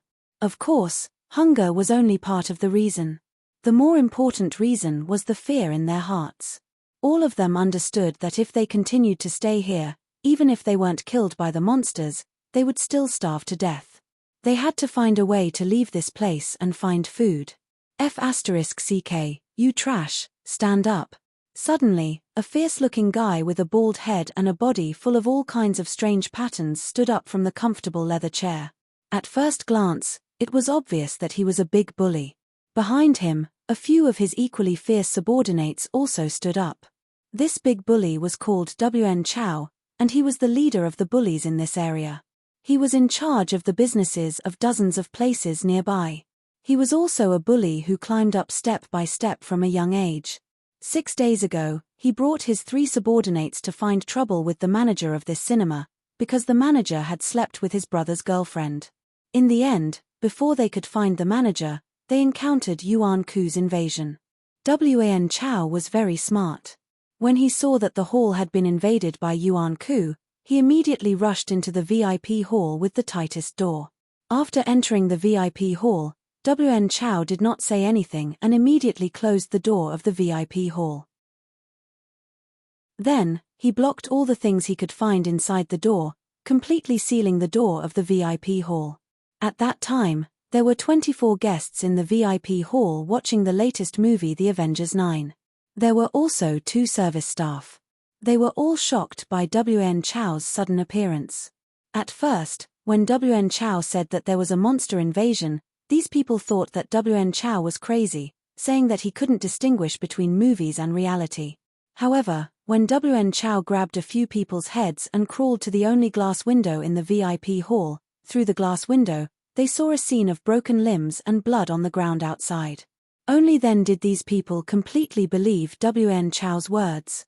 Relying on the fear brought about by this incident, as well as the deterrent ability of WN Chow's 3 subordinates, and WN Chow's response at that time, WN Chow established his prestige among these 30 people. He successfully became the manager and leader of these 30 people. However, this position of manager and leader could collapse at any time. Although WN Chow was smart at the critical moment, he was still a lawless bully, especially since he was very lustful.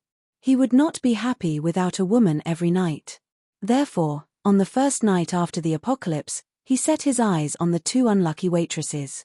In public, he raped the 2 waitresses under the screen. Then, he threw the 2 waitresses to his 3 subordinates. In the cinema, under the movie screen, under the eyes of everyone, the 4 of them had a great time together. This gave WN Chow an extremely perverted sense of pleasure. Therefore, on the 2nd day, the 3rd day, the 4th day, and even just now, WN Chow, who had nothing to do in the VIP hall all day, had already raped all the women in the VIP hall. These women were not lonely and friendless like the 2 waitresses. Their husbands, relatives, and friends were all in the VIP hall. If it weren't for WN Chow's murderous aura, the entire VIP hall would have exploded. Their loved ones being raped, hunger, a hopeless future, all kinds of emotions intertwined together, forming a bomb that could explode at any time. And the source of this bomb, WN Chow and others did not know. Or, even if he knew, he would not have the mood to care about these things. Anyway, there was no hope of survival, so it was better to have fun before dying. It seemed that what WN Chow was going to say next would ignite the emotions of the entire VIP hall. Chapter 573. If we want to live, we must find food. This was WN Chow's first sentence. This sentence was reasonable, so it didn't cause the crowd to resist. But when WN Chow said the second sentence, the whole scene went out of control. You, the few of you, leave here, go to the supermarket downstairs and find enough food. It was this sentence that completely ignited everyone's emotions. WN Chow called out a total of 10 people. These 10 people were all men, and all of them had relatives or friends who stayed here. WN Chow's idea was very simple. As long as their relatives were here, these men would not run away, and would obediently bring food back. But WN Chow underestimated the courage of these people.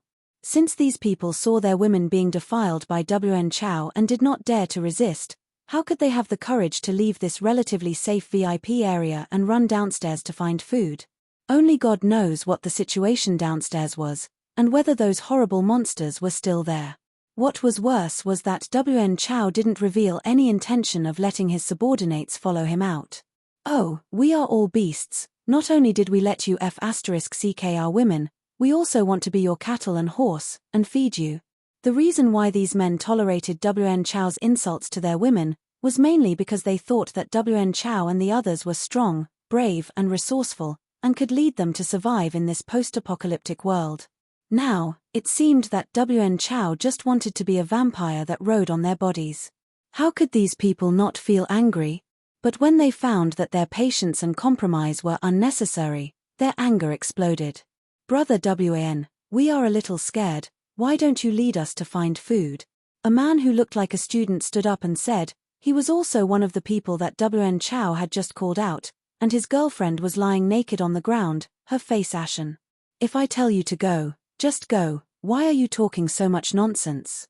WN Chow did not realize his crisis, and said fiercely, I want to protect the safety of this place, do you understand? I want to protect your girlfriend, or else they will be eaten by those monsters, do you understand? After that, WN Chow kicked the student's girlfriend's nipple very viciously, making the student's blood boil. Whenever there was a big change in society, the first to jump out was often the students, because their blood had not completely cooled down. Therefore, when WN Chow insulted his girlfriend again, and when he remembered that he might die in the food hunt later, the student completely exploded. *CKU, WN Chow you $% and what else do you have other than insulting us? *CKU at #yuan*. The student poured out all the anger he had accumulated over the past few days. Damn it, little bastard, I think you're tired of living. WN Chow picked up an iron rod that he had removed from a chair and was about to throw it at the student. He felt that it was necessary for him to establish his might once again. He wanted to use this little brat's life to demonstrate his might. Unfortunately, what he didn't know was that the students today were not as simple as the students in the 70s and 80s. Everyone, listen to me, this WN Chow asked us to go downstairs to find something, just to let us die in the hands of those monsters, so that he can occupy our women forever. As long as we go out, we will definitely die. This student usually liked to read online novels. At this time, this plot appeared a lot in the online novels. The protagonists in the online novels, when faced with this kind of situation, would mobilize the surrounding onlookers, and use the anger of all the crowd to deal with WN Chow. Sure enough, when the others heard the student's words, they all fell into deep thought. Some of them were even eager to try, but no one knew what they wanted to do. For the first time, WN Chow felt that the situation was somewhat out of control. If he was smart, he would have suspended the order to send people out. Unfortunately, WN Chow decided to kill this student, and use his blood to scare everyone first. Everyone, listen to me, we have more than 10 people. WN Chow only has 4 people, and he doesn't have a gun, so there is nothing to be afraid of. Let's go together, kill this beast, and avenge our women. After saying that, the student was the first to pounce on WN Chow, who was caught off guard, and WN Chow fell to the ground. There was such a psychological case. When a wall was clean without any graffiti, the wall could remain clean for a long time. But once someone drew graffiti on the wall would be covered with all kinds of graffiti in a short period of time. This case was also suitable to be used here. When the student was the first to pounce on Wn Chao, the others who were filled with anger rushed to follow the student. They restrained Wn Chao tightly, and all kinds of punches greeted Wan Chao's body. When Wn Chao's 3 subordinates saw this scene, they immediately picked up their iron rods and wanted to support Wan Chao. Therefore, a chaotic battle broke out in the VIP lounge, and the fight became fiercer and fiercer. According to the players' intelligence, if no one appeared to stop them, the 4 gangsters would be beaten to death, and 6 ordinary people would die. This movement would also attract the attention of the surrounding Yuan Ku, and all the humans would be killed. At this critical moment, everyone heard a loud bang. They all turned their heads and saw that the door, which was tightly blocked by all kinds of chairs and iron, had been blown open. Oh no! The monsters are here! Everyone screamed in fear. They thought that the monsters had come to kill them. Don't panic, everyone. I'm not a monster.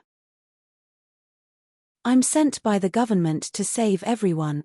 Unexpectedly, a man's voice came from the door. Everyone looked and found that it was a young man in camouflage clothes. He looked valiant and dignified, and he exuded a strong aura.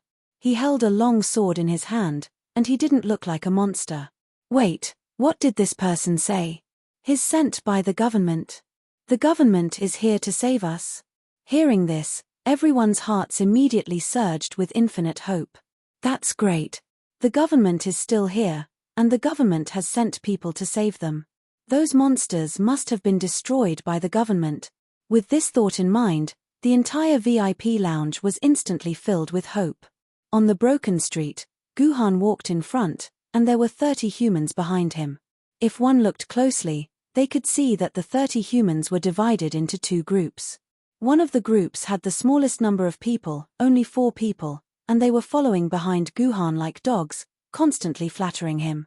The other 26 people were staring at these 4 people with resentment, and they could not wait to crush their bones and scatter their ashes. These 30 people were the survivors that Guhan rescued from the VIP lounge. After combining a lot of information about this dungeon, Guhan realized that if he wanted to save as many survivors as possible, then his identity was very important. If he only said that he was a sword wielder, most of the survivors would not take him seriously. They might even think of killing him and robbing him of the sword in his hand. In the past, most players would show off their strength in front of these survivors, using the strength of their sword maidens to suppress the ambitions of these survivors. However, they had forgotten that the strength of an ancient sword wielder was only a few times that of a normal person. If they were to really fight with a normal person, they might not be able to gain the upper hand even if they were surrounded by normal people. More importantly, Yuan Ku was not afraid of bullets, and he would not be hit by them. However, the sword wielder was still a human, and they were still afraid of things like bullets. Although the protection of a close-fitting shield could block dozens of bullets, it was not enough. But what if someone used a machine gun to shoot at the sword wielder? During the early stages of the apocalypse, a large number of sword wielder died at the hands of humans. Of course, with Guhan's current strength, even 100 machine guns would not be able to do anything to Guhan. However, this would definitely cause the survivors to break up, and his goal of saving more than 621 survivors would fail. Therefore, Guhan thought of a better way to control these survivors. Therefore, Ji Yuhan came up with an idea that no one had ever thought of before, and that was to give himself the identity of a mysterious government agency on himself. Thanks to the strict control of social order by the Chinese government before the apocalypse, the government was still a powerful existence in the hearts of all the Chinese people. It had only been a few days since the apocalypse, and such thoughts were still deeply rooted in the hearts of these survivors. Especially when they heard that the government still existed, and that they had even rebuilt a refuge in a base deep in the mountains, these people were even more afraid of the government, and they were even more hopeful. Everyone hoped to enter a refuge protected by the government. Naturally, they obeyed Guhan, who claimed to be a member of the government's superpower organization, the Huaxia Dragon Group. They did not dare to have any thoughts of rebelling. This was especially true when Guhan used the sword chi of the heavenly sword to cut a collapsed boulder blocking the Wanda Cinema into pieces, and killed a dozen blood-colored demon wolves that were charging at him. After that, they became even more obedient to Guhan. If Guhan had asked to f*ck these naked women, these survivors probably would not have objected. The only thing that made these survivors unhappy was that when they proposed to kill Wen Chao and his 4 men who had committed heinous crimes, Ji Yuhan had clearly rejected them. I don't have the right to judge anyone. Only the law has the right to judge them. Before they are judged by the court, they are still citizens protected by the government. Guhan said righteously, words that even he himself did not believe. Although this made the other survivors very disappointed, they vaguely trusted Guhan even more. In the post-apocalyptic world where the law had collapsed, this person with such great power still used the law as his code of conduct. This person must be someone from the government. There was no mistake, and there was nothing safer than being under the protection of such a person. Chapter 574. By the time Guhan found the calendar, there were already 72 survivors behind him. These were the survivors that Guhan had saved along the way. Of course, the reason why Guhan was able to find so many people was because their locations had already been marked in various guides. However, in the eyes of the survivors that Guhan had saved, Guhan had become an omnipotent god. This self-proclaimed member of the Chinese dragon group seemed to have the ability to see through things and had the terrifying sword energy of a sword immortal. With a single slash, he could cut through any cement and save the people trapped inside. It was as if he already knew that there were survivors inside. With such a display of strength, Guhan's identity became unquestionable. None of the survivors dared to go against Guhan's wishes. They all hoped that Guhan would bring them to the government's refuge in the mountains. Of course, there were still some discordant factors, such as Wang Chao, who was trying his best to curry favor with Guhan. Guhan's actions along the way had made him believe that the government still existed. Although Guhan did not punish him, he did say that he would hand him over to the law. Wang Chao was a person who knew his own limits. He knew that with the crimes he had committed in the apocalypse, he would most likely be sentenced to death in the sanctuary. Therefore, he was secretly planning something with his subordinates. Leader, it's not good, there's a battle ahead. Wang Chao, who had been serving Ji Yuhan like a dog, nervously pointed at the dusty battlefield in front of them. Although he had already seen Ji Yuhan's powerful combat abilities on the way here, he still couldn't help but feel fear when he saw those monsters that ignored all terrain and obstacles. Their attacks would all miss, and their attacks would always hit flesh. If not for a human like Ji Yuhan who could defeat them, Wang Chao really thought that the human race would have gone extinct from this world. I see it. Guhan did not even look at Wang Chao. Although he did not kill Wang Chao, it did not mean that Guhan was interested in him. This man had to be used to his fullest potential. Now was not the best time to kill him, it was better to wait a little longer. You guys take your time, I'll go first. After saying that, Ji Yuhan leaped into the air and jumped into the battle in front of him. On one side of the battle was a girl that Guhan was very familiar with. She was wielding a bronze sword, and was facing off against 3 demon cats. These demon cats were not very strong, and were only at the level of a ghost-level Yuan Ku. Logically speaking, this girl, who was 1 realm higher than them, should have been able to eliminate all these cat demons with ease. However, these demon cats were very agile. On the contrary, the sword-wielding girl's sword skills were extremely clumsy. She couldn't hit the demon cats at all. On the contrary, the demon cats kept leaving all kinds of scratches on her body, causing her personal shield to tremble constantly. Behind the girl, a handsome young man was nervously looking at the battlefield. Behind him, there were more than 40 survivors of different ages and expressions. Among them, many survivors were secretly looking at the surrounding environment.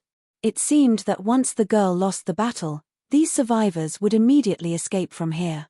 Suddenly, a demon cat that was entangled with the girl broke away from the girl's battle range and rushed towards the survivors. The monster is coming, everyone run. Several men shouted, and the survivors immediately scattered. Only the young man anxiously shouted, everyone, don't run, It's more dangerous to scatter. I will definitely protect everyone. Unfortunately, the young man's words were useless, and the survivors still scattered in all directions without any regard for their lives. If no one appeared at this time, then it was believed that these more than 40 survivors would have run away completely. At this critical moment, a golden light flashed in the sky, and a sword came from the west, tearing the entire sky apart. The demon cat that was in a state of pouncing was split into two by this golden sword energy, and was directly killed. The remaining sword energy rushed towards the other two demon cats that were besieging the girl. The demon cats were the most cunning Yuan Ku. After these two demon cats let out two cute meows, they immediately drilled into the depths of the ruins and disappeared in the blink of an eye. We're saved. The young man and the girl looked on in shock, unable to believe that the three monsters that they fought so hard against were chased away by a single sword energy. Faintly, from the direction of the sword energy, under the illumination of the sun, a somewhat dazzling man was walking towards them step by step. This young man was naturally Kunzu, and this girl was naturally Yu Wang. System notification. Mission 1 completed. You have found Kunzu. System notification. Main mission updated. Mission 2. Search Hankou train station. There are a total of 120 survivors hidden in Hankou train station.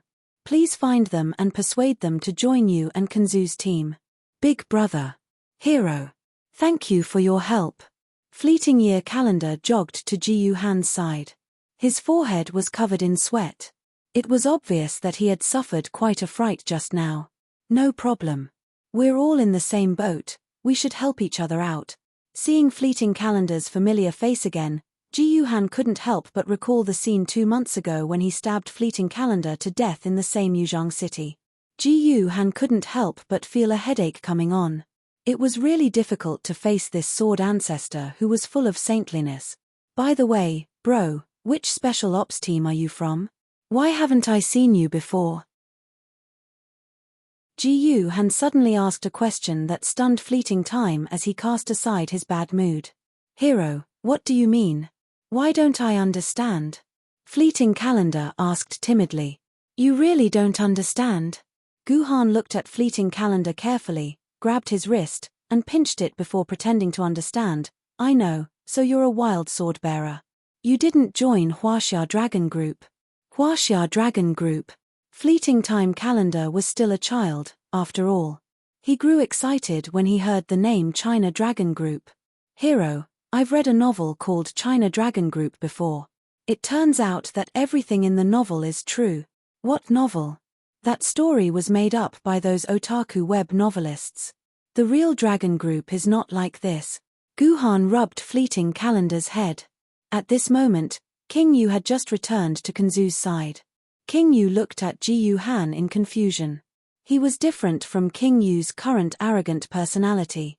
The current King Yu was closer to a shy personality. She seemed to be afraid of Guhan's sword aura. She stood timidly behind Kunzu and pulled on Kunzu's sleeve, looking like a shy wife. Are you a sword mistress too? King Yu mustered up his courage and said blankly, so there's a man among us. Should I call you Swordman? Ahum, I'm the Sword Master. Forget it, I won't be able to explain this in a short time. Go gather the survivors first.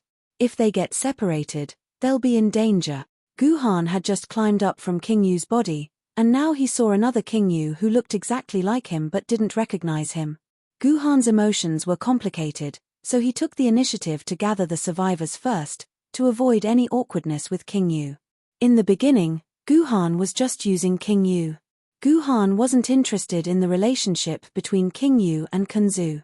Even if King Yu and Kunzu had pledged their undying love, Guhan wouldn't care. But for some reason, when he saw King Yu standing beside Kunzu and pulling on Kunzu's sleeve, Guhan felt his heart twitch. Although he knew that these were just game data, Guhan still felt uncomfortable. Only when they separated did Guhan feel better. I don't like this feeling, Guhan said. System notification. The total number of survivors you saved has reached 117, meeting the minimum requirement of 100, reaching F rank dungeon evaluation. You can shout I want to leave to automatically end the dungeon and return to the dungeon completion center. You can also continue to challenge higher achievements in the dungeon. Guhan heard these system notifications. Of course, Guhan wouldn't choose to leave the dungeon now. Actually, there was no need for Kanzu and the others to gather the survivors.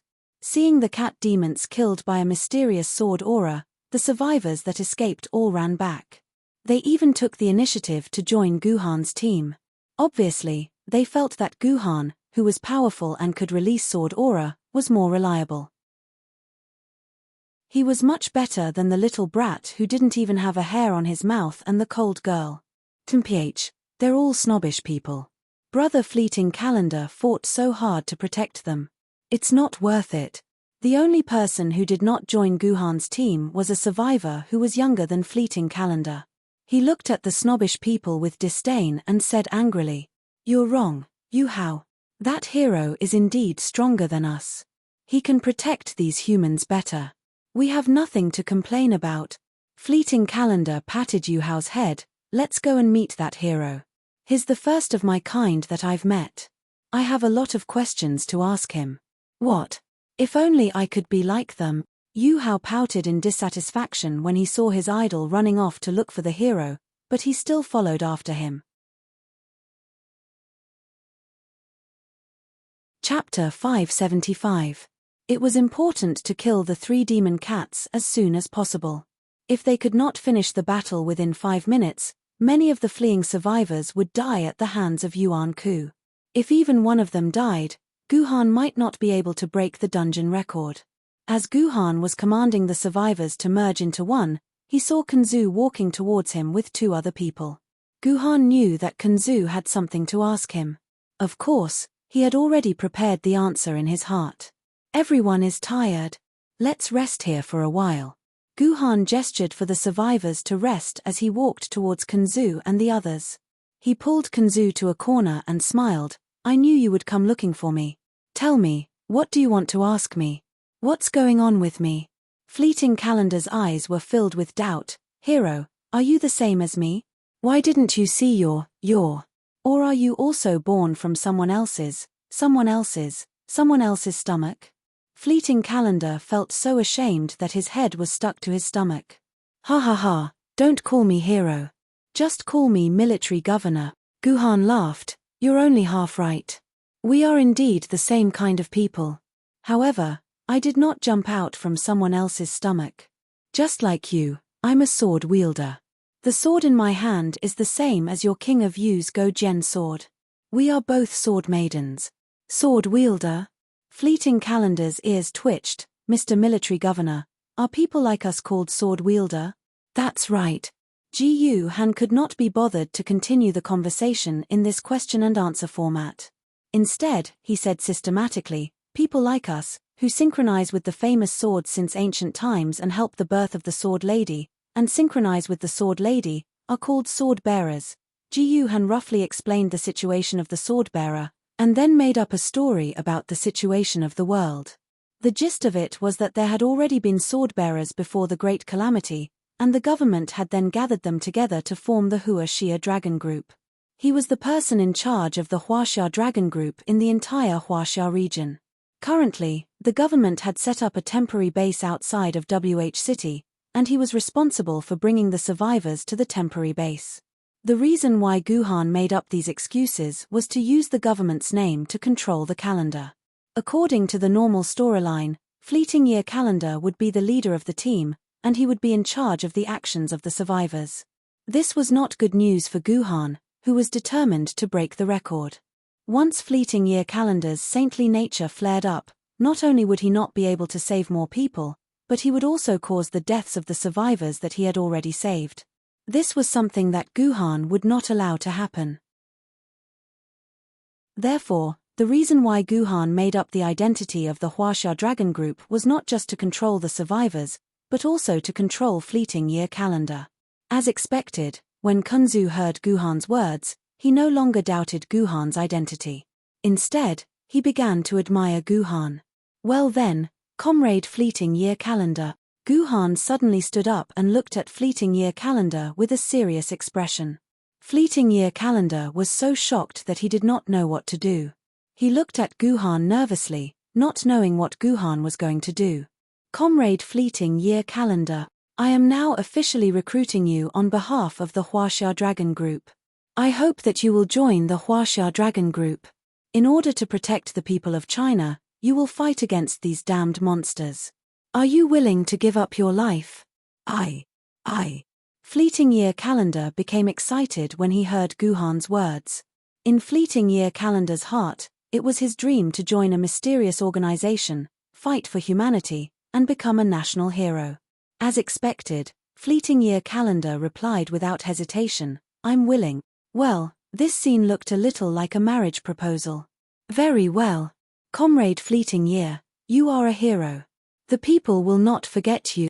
Guhan drew the heaven-reliant sword from his waist and spoke to Fleeting Year Calendar. Kneel. Fleeting Year Calendar knelt on the spot without hesitation.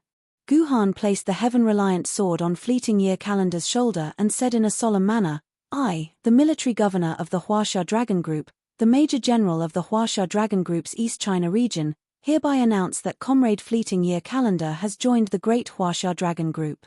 From today onwards, Fleeting Year Calendar will be our friend, comrade, and brother. We will fight for the future of China. Comrade Fleeting Year Calendar, are you willing to follow the orders of the organization and fight for the future of China? Guhan asked Fleeting Year Calendar. I'm willing. Fleeting Year Calendar replied without hesitation. Very well. Since Guhan had given himself the title of Major General of the Huaxia Dragon Group's East China region, it meant that Fleeting Year Calendar would have to listen to Guhan's orders. With that, the entire team was now in Guhan's hands. Even Kanzu would have to listen to Guhan's orders. Comrade Fleeting Year Calendar, take a break for 10 minutes.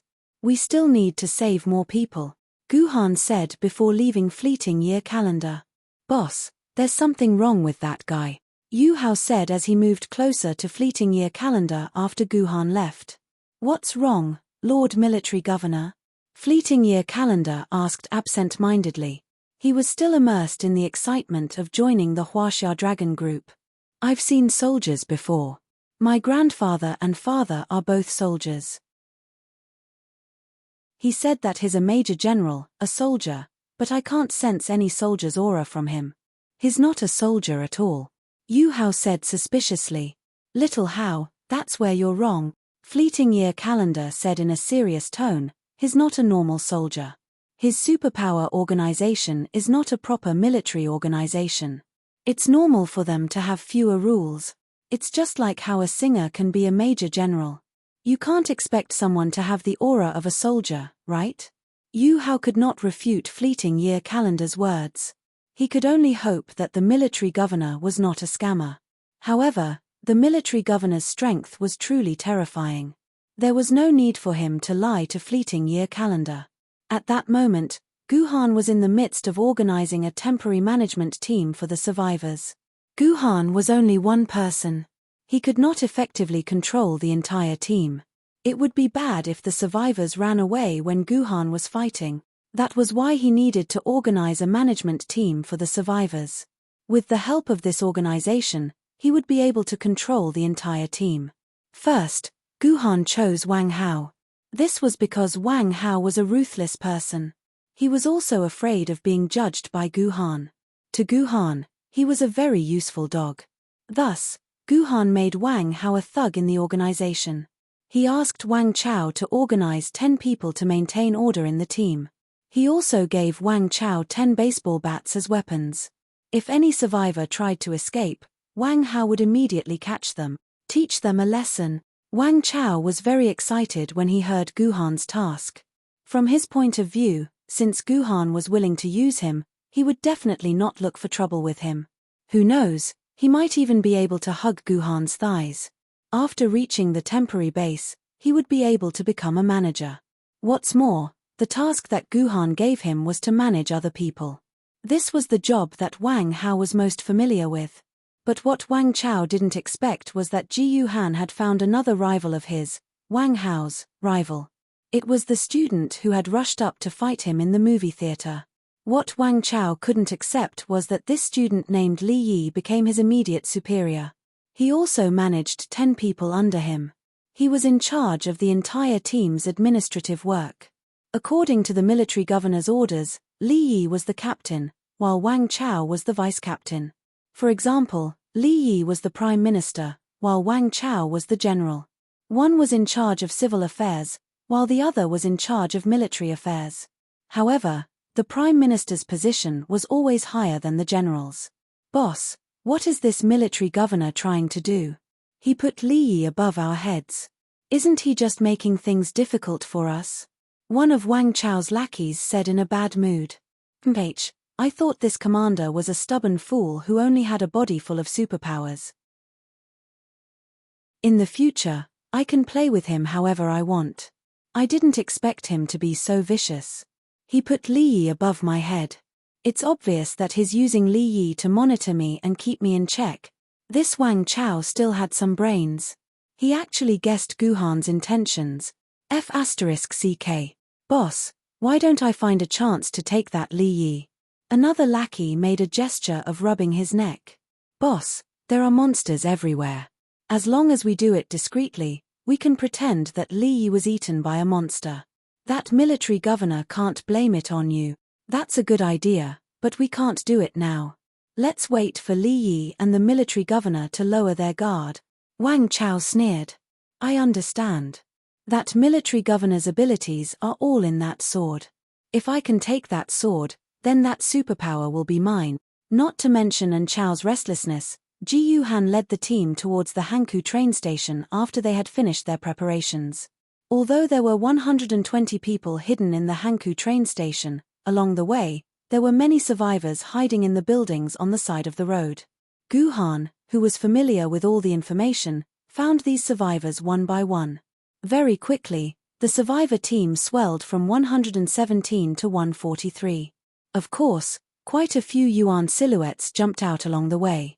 However, this was only a treasure sword tier basic instance dungeon for treasure sword tier sword wielders to train. No matter how strong the Yuan silhouettes inside were, they could not be that strong. Ji Yuhan easily destroyed these Yuan silhouettes. Fleeting time calendar and King Yu's eyes grew brighter and brighter. Finally, when Guhan and his team were resting halfway, King Yu quietly found Guhan and said to Guhan, Hey, sword man, can you teach me swordsmanship? Chapter 576. I'll teach you swordsmanship. Guhan was stunned. There was no such thing in the guide.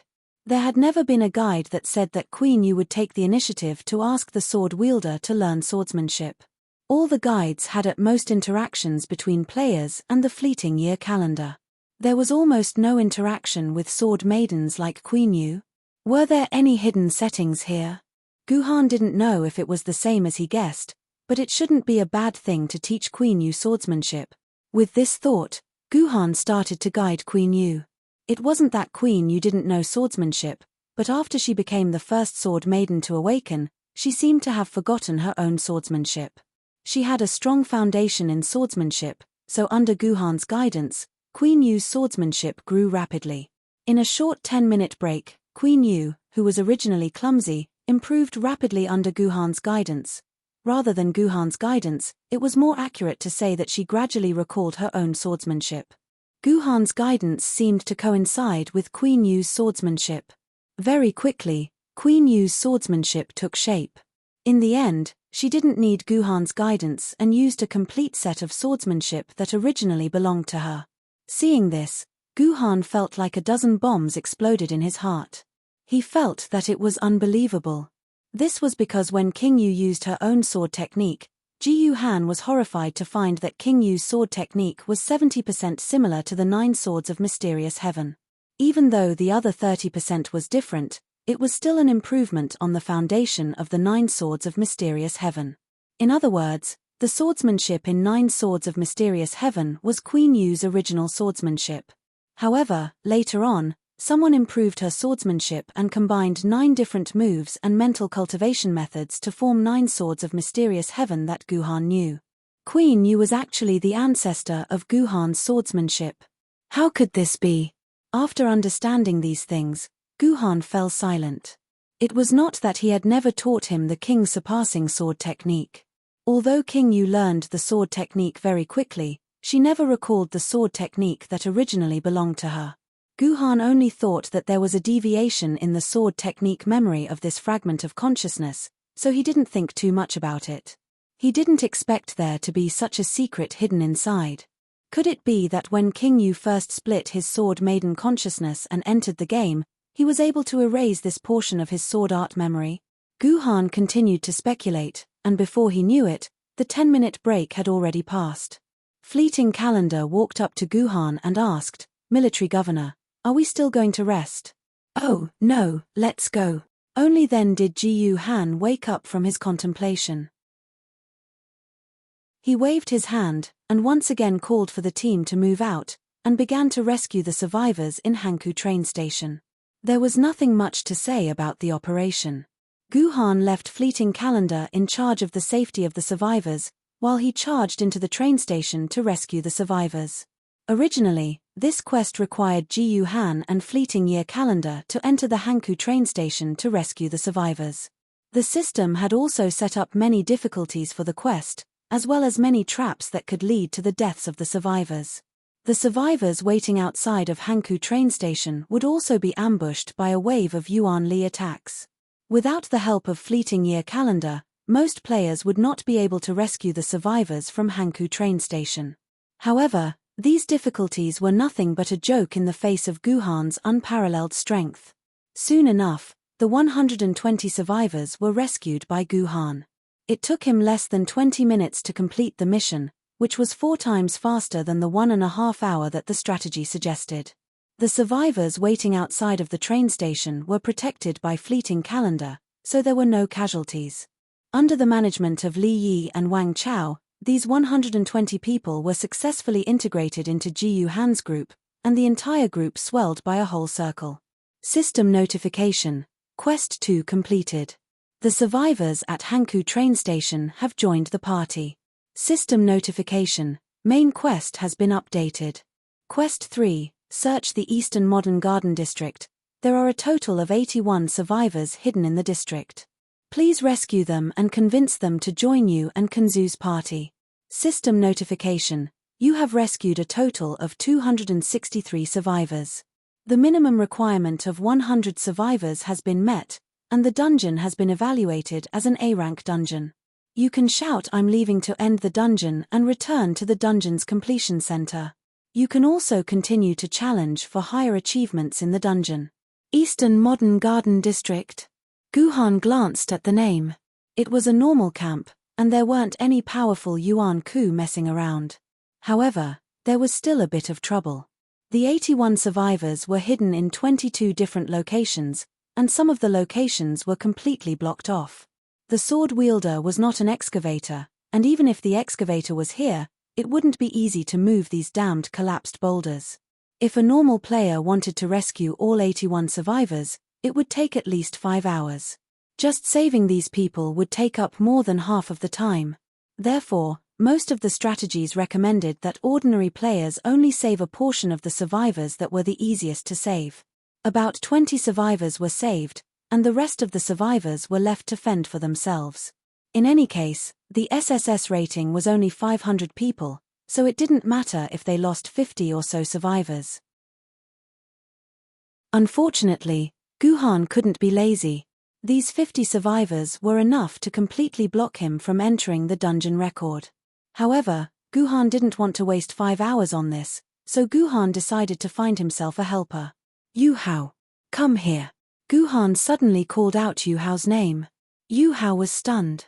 He didn't know why Guhan was looking for him. Could it be that the military governor is trying to kill me because I'm always by Fleeting Year Calendar's side?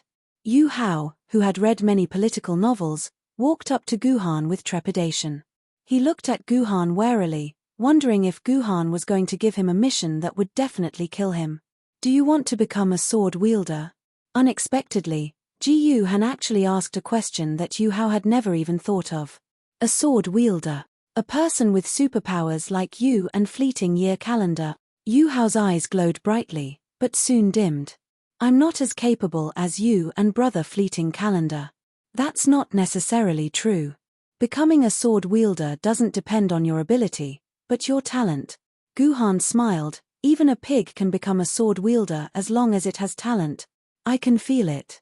Your sword maiden is nearby. Follow me. After saying that, Ji Yuhan strode towards the commercial street not far away. Yu Hao didn't hesitate and directly followed behind Ji Yuhan. He followed behind Ji Yuhan, passing through a store with its open doors and things scattered everywhere. Finally, he stopped in front of a store. Throw your REM's anime merchandise shop? Yu Hao raised his head and saw a strange name. What are we doing here? Isn't this a place that sells toys? Yu Hao asked in confusion. Don't ask. Follow me. Guhan led the way into the shop. Yu Hao had no choice but to follow behind Guhan. This was a small anime merchandise store. The shelves were mainly filled with figurines. Most of them were lame's figurines. Aside from these figurines, there were also various lame costumes of various sizes on the other wall. At the most eye-catching spot on the wall was a very seductive Lemu cosplay photo. It was obvious that the shop owner had an unusual interest in Lemu. However, REM was not Guhan's goal. Guhan's real target was a huge sword that shone with a metallic luster. The hilt was blue and red, but the blade was golden. This is your sword maiden. Ji Yuhan picked up the huge sword. It looked heavy on the surface, but when he held it in his hand, it only weighed less than 5 kilograms. Even a child could easily swing this sword. This is my sword maiden. Yu Hao looked at the huge golden sword in confusion. Don't lie to me. I know how to cosplay as well. This is just a plastic sword. How can it be the same as Brother Fleeting Calendar's bronze sword? Who said Fleeting Calendar can't be a sword maiden? Ji Yuhan placed the giant sword in front of Yu Hao. The sword was still considered a giant sword in the hands of Ji Yuhan, who was about 1.8 meters tall. In front of Yu Hao, who was only about 1.3 meters tall, it was even bigger. It looked more than twice as tall as Yu Hao. Alright, I want it. Yu Hao's heart started palpitating as he looked at the sword. Why aren't the military governor and the rest back yet? Fleeting Calendar and King Yu looked around nervously in case a monster suddenly jumped out and attacked them. He's here. Captain Military Governor is out. King Yu's eyes were better than Fleeting Calendar's. He immediately saw Guhan walking out from the corner of the street. There were 2 people following behind the military governor. Yu Hao is back as well. Strange, who's the little girl behind Yu Hao? Fleeting Calendar asked curiously. There was a girl who was shorter than Yu Hao behind him. Introduce her. Guhan walked up to Fleeting Calendar and pointed at the little girl. She's Rui, Yu Hao's sword maiden. From now on, Yu Hao is a member of China's Dragon Group. Chapter 577. Rui sword. Fleeting Year Calendar had more or less grasped the general knowledge of the sword maiden, so he immediately asked after hearing Rui's name. No, it's missing a word. Guhan laughed. To be more precise, she is the Rui Celestial Sword. Rui Celestial Sword, cleave in 2. Yu Hao watched helplessly as Rui, who was a head smaller than him, swung the gigantic Rui Celestial Sword around to cleave the cement rubble into 2. She then jumped into the rubble and rescued the survivors who were hiding inside. This was the 60th survivor that Yu Hao had rescued. Soon, all 81 survivors in the Eastern Modern Garden would be rescued. Did this military governor treat me as a laborer? That's why he helped me become a swordsman. Yu Hao was in a bad mood as he watched Lin Huang leisurely standing there, directing the Rui scepter to move towards the next ruin where there were human survivors. Yu Hao once again used clean cut. There was nothing to be suspicious about. Guhan was obviously treating Yu Hao as a laborer. After all, Yu Hao's sword maiden was the Rui Celestial Sword. Although Guhan's sword aura could also cleave the collapsed cement slabs, Guhan's sword aura was not free. Each use required 100 quarks of sword essence. In the real world, Guhan's sword essence was almost at the level of 15,000 quarks. However, in the game, Guhan's sword essence was only around 8,000 quarks. If he used sword aura, he could only use it 80 times. Compared to the ruins of the residential area, 80 sword auras was like trying to put out a burning cart of firewood with a cup of water. Moreover, if he used sword auras, he might hurt the humans in the ruins. Therefore, the Rui celestial sword, which was more adept at dealing with boulders, became a better cutting machine than Guhan. Cleave in two was only a basic skill of the Rui celestial sword. It only required 10 quarks of sword essence, which was 10 times less than Guhan's sword aura. Moreover, using cleave in two to cut boulders was gentler, like cutting tofu. It would not hurt the humans buried underground. Of course, the most important thing was, there was no need to trouble Guhan with this laborious task. It would be much more comfortable to just leave it to an NPC. With Yu Hao's efforts, the rescue work progressed very smoothly. The work that should have taken 5 hours only took less than half an hour, and it was almost over. Some readers wanted to ask, since there was such a useful tool NPC, were the players in the past all fools? Why not use this method? That was because this method was also Guhan's own creation. It was a byproduct of Guhan's research on the Yu Wang Gojian Jian Jian instance dungeon. In the past 200 years, only Guhan had found this method and found the key NPC, Yu Hao. Yu Hao did not have any notable achievements in history. There were only a few words about him in the history books. Yu Hao, from Wuhan. He was a swordsman of the famous sword level. He was one of Kunzu's assistants in his early years. He later died in the Battle of Yangjing City. That was all that the history books had to say about Yu Hao. Not many people paid attention to him. However, when Guhan was researching the Yu King Gojian instance dungeon, he noticed this person. It was not that Guhan felt that there was something special about Yu Hao. In order to find clues to break through the Yu King Gojian instance dungeon, Guhan had researched Kunzu's subordinates, especially those from Wuhan. Therefore, Guhan collected a lot of information about Yu Hao. He even specially read through Yu Hao's epitaph. Only then did he discover more clues about Yu Hao. It turned out that Yu Hao's swordswoman was the wishful sword. Moreover, this wishful sword was also found in Wuhan city. Therefore, Guhan went to look up the history books about the wishful sword. Only then did he know that the first owner of the wishful sword was indeed Yu Hao. He found it in a shop called Throw Yu Rem. However, Yu Hao did not become the sword wielder when he first met Kunzu. Instead, he followed Kunzu to set up a camp outside the city. 10 days later, when he sneaked back to Yuzhang City to collect food, he found the wishful sword and became the sword wielder.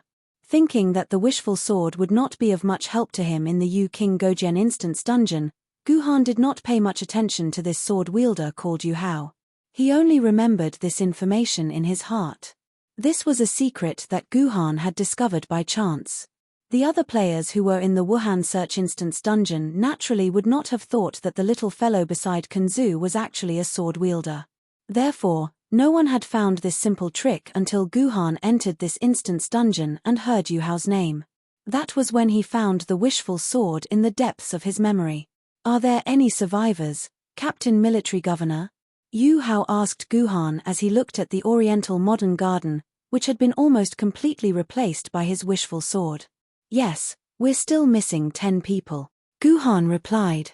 "That's impossible. We've searched through all the Rui here. There's no other place to hide people," Yu Hao said, puzzled. "Come with me." Guhan jumped down from where he was standing and led Yu Hao to a flower bed in the residential area. He pointed at the flower bed and said, "There are still 10 people here. That's impossible. This is just a flower bed." Yu Hao still did not believe it. Guhan pursed his lips. He casually swung the heavenly sword in his hand and used a sword energy to split the entire flower bed open, revealing the underground space under the flower bed. "Is this an underground parking lot?" Yu Hao poked his head into the flower bed and found that it did not have the usual smell of rubber in underground parking lots.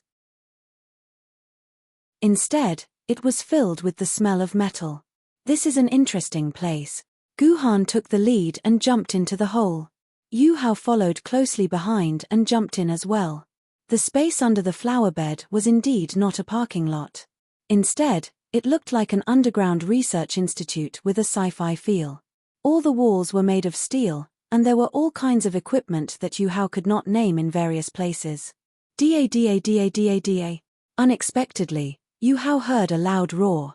Being familiar with all kinds of FPS games, he immediately reacted and shouted, "Oh no, it's a submachine gun." He immediately dropped to the ground. 9 swords of black heaven, sword of the spring. Guhan extended the heavenly sword in his hand and an umbrella-shaped sword energy shot out from the tip of the sword, blocking all the bullets. At the same time, he shouted, "Stop shooting. I'm a human, not those monsters." Hearing Guhan's words, the gunshots stopped. After a while, a rough man's voice came from the other side.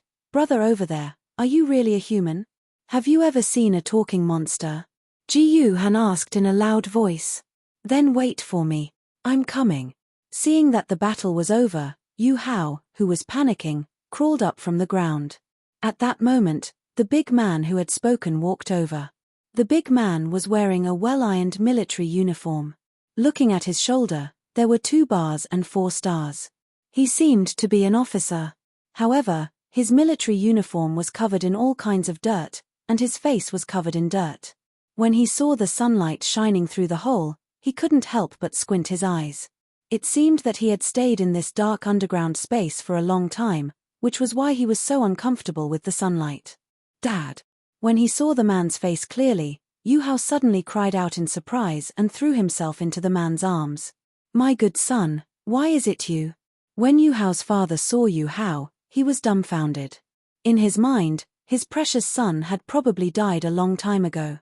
However, he never imagined that the son that he had yearned for day and night would actually jump out and appear in front of him. "I really deserve to die." The man suddenly threw his gun to the ground and stomped on it. "I almost killed my own son." Then, he hugged Yu Hao tightly and kissed him, causing Yu Hao's face to turn red. "Suo Wei, what's the situation? Is it a human?" In the darkness, another older voice came out. "Dad. It's Little Hao. Your grandson Little Hao is here."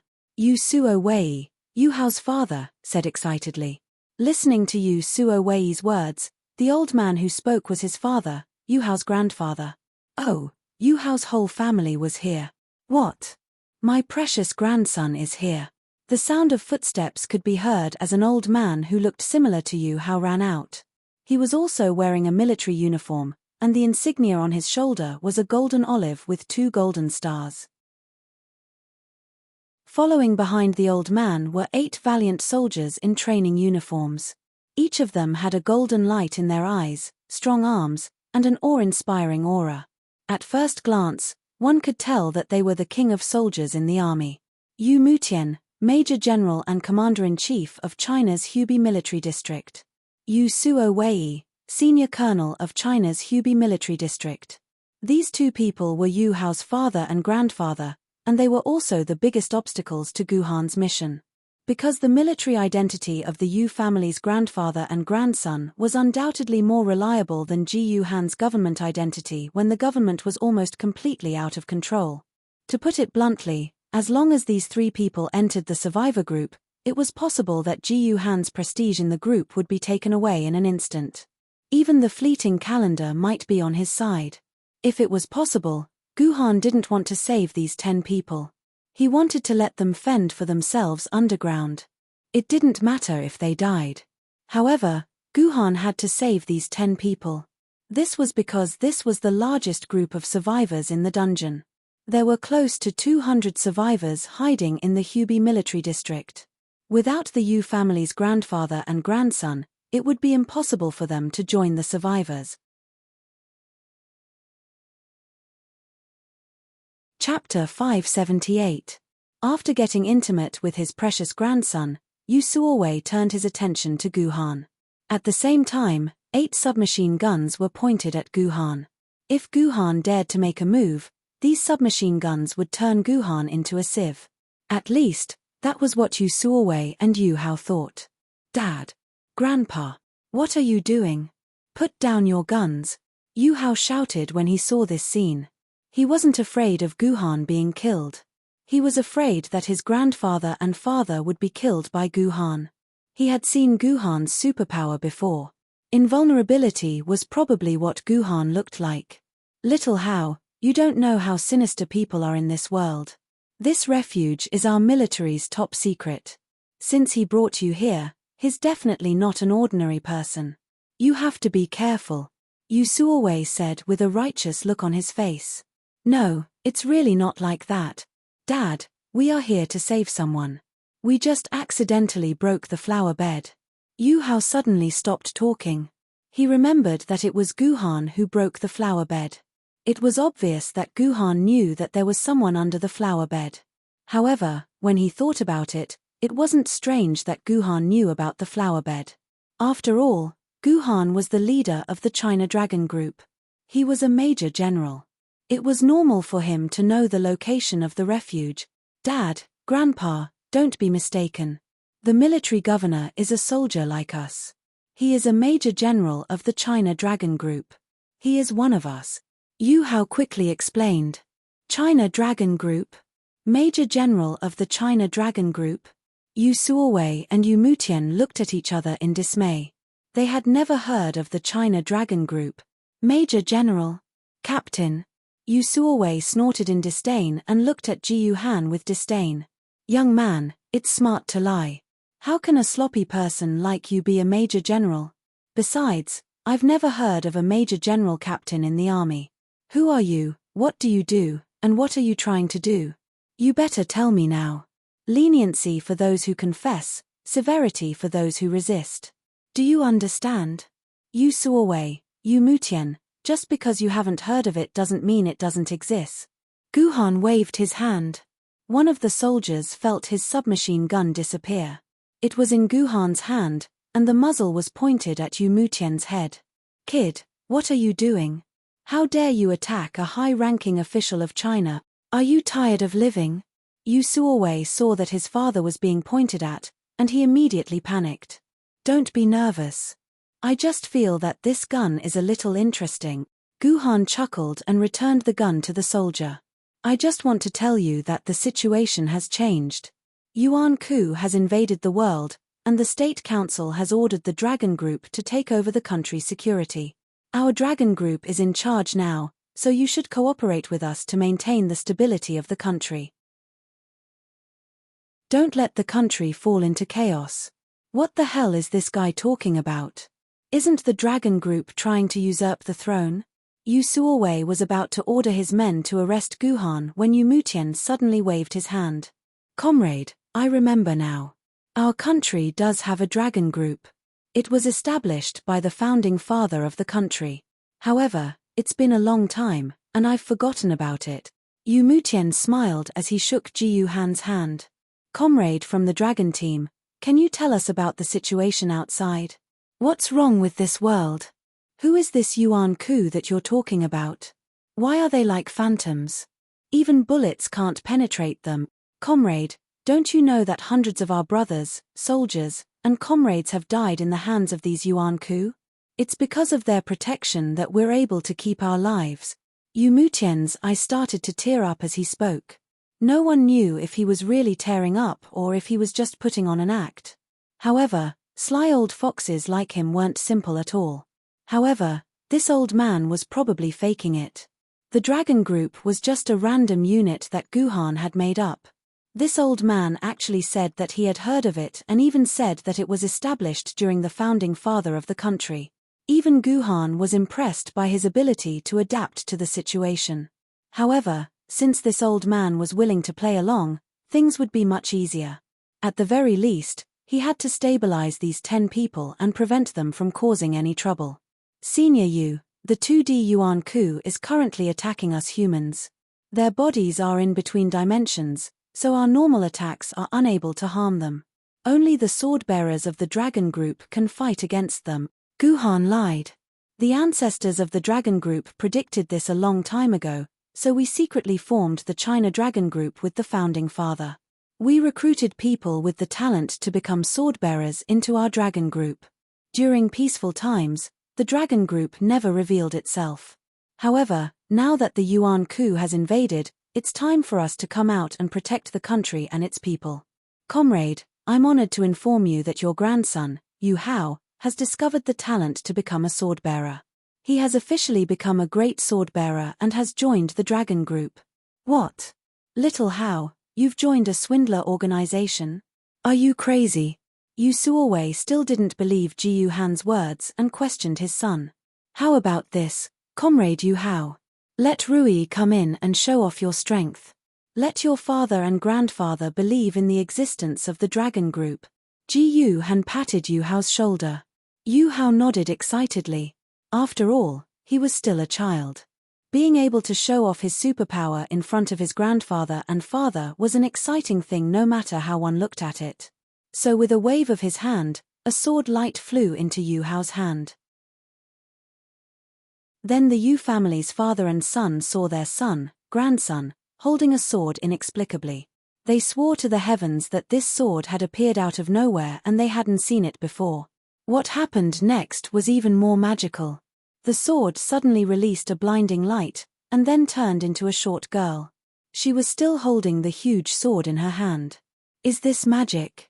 Yu Suowei muttered to himself in disbelief. Whether it is magic or not, you'll know soon enough. Guhan smiled and said to Yu Hao, let Rui cut down a part of the ceiling and use it as a ladder. Let your grandfather and father leave this place. It's no longer safe here. The second wave of Yuan Ku's attack will come at any time. Yes. Under Yu Hao's command, Rui easily cut down a part of the ceiling and made a slope.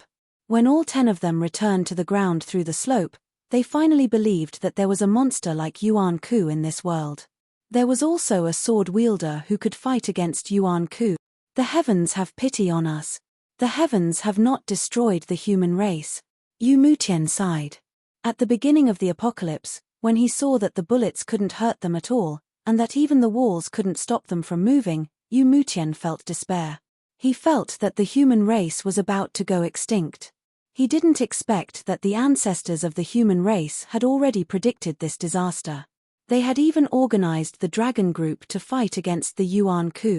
Senior Yu, my goal is to bring all the human survivors to our dragon group's temporary camp in Mulan Mountain. That is a temporary camp that our dragon group has set up. It can effectively protect the humans from the threat of Yuan Yang. I wonder if Senior you would like to come with us? Or do you have something else to do? Guhan asked after the members of the Yu family got used to the sunlight outside. Of course. Together. Yu Mutian replied immediately. If he didn't follow Guhan, where else could he go? Was he looking to die? There are some things that I have to say in advance. If you join the dragon group, you will have to listen to all of my commands. Will this make things difficult for you? Guhan asked. Who do you think you are? What right do you have to? Yu Suowei was stopped by Yu Mutian. No problem, I'm an old man now. I'm happy to be able to keep my life. There's nothing difficult about it. Military governor, don't worry, we will listen to your commands. Yu Mutian said with a smile. That's good. Military governor, I thank you for your understanding. Guhan smiled happily. Oh yes, I forgot to tell you that guns are useless against Yuan Ku. It would be bad if they accidentally fire in the middle of the crowd. Why don't you let me take care of them? It'll be safer that way. Guhan had to put away all the submachine guns. If he didn't take care of them well, the soldiers might start firing in the middle of the crowd. If that happened, it would be a huge loss to Guhan. You want our guns? That's impossible, that's impossible. Yu Suowei's father stopped him before he could finish his sentence. Suowei, and all of you, hand over your guns to the military governor. Let him take care of them for us. Yu Mutian ordered loudly. The soldiers looked at each other, then at Yu Suowei. They were all hesitant, not knowing what to do. To a soldier, a gun was their second life. How could they hand over their guns so easily? As a result, they didn't take action. This was Yu Mutian's plan. Even an old man like him was willing to give in, but his subordinates weren't willing to hand over their guns. That way, Yu Mutian wouldn't be able to force them. It was a pity that Yu Mutian was wrong. Ji Yuhan sneered, and the heavenly sword in his hand slashed downwards. In the next second, the weapons in the hands of the soldiers were all turned into scrap metal. An ancient sword hero was nothing more than this. Chapter 579. After the father and son of the Yu clan joined the group of survivors, they quickly attracted everyone's attention. They couldn't do anything about it, as they brought along 8 soldiers full of murderous aura, which was too conspicuous. Just now, because Guhan had smashed their guns into pieces, these people's mood was already terrible to the extreme. The murderous aura on their bodies was about to spread out, and the survivors couldn't help but tremble when they saw these soldiers. Commander Yu. Very quickly, a few businessmen among the survivors recognized Yu Mutian's identity. Soon, the news that the commander of the Hubei military region had joined the group of survivors spread. At that time, some people took the initiative to surround the father and son of the Yu family. These people's thoughts were very simple. Since the temporary camp was run by the government, Commander Yu's status must be higher than this military governor's. When they reached the camp, they naturally had to listen to Commander Yu's orders. It would not be wrong to suck up to him now. Guhan saw all of this. At this stage, the addition of the Yu family could be considered a good thing. Since Commander Yu had silently joined the team and accepted Guhan's leadership, the Yu family should be able to protect the Yu family. Obviously, Guhan's identity as a government official had been confirmed once again, and there was no doubt about it.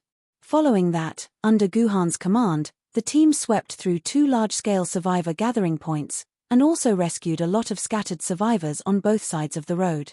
The number of survivors in the team quickly swelled to 430. At this time, Guhan only needed to shout "I want to leave," and he would immediately leave this dungeon with an SSS rating. Of course, this was far from enough. Guhan's goal was to break the 621 record and make a big news.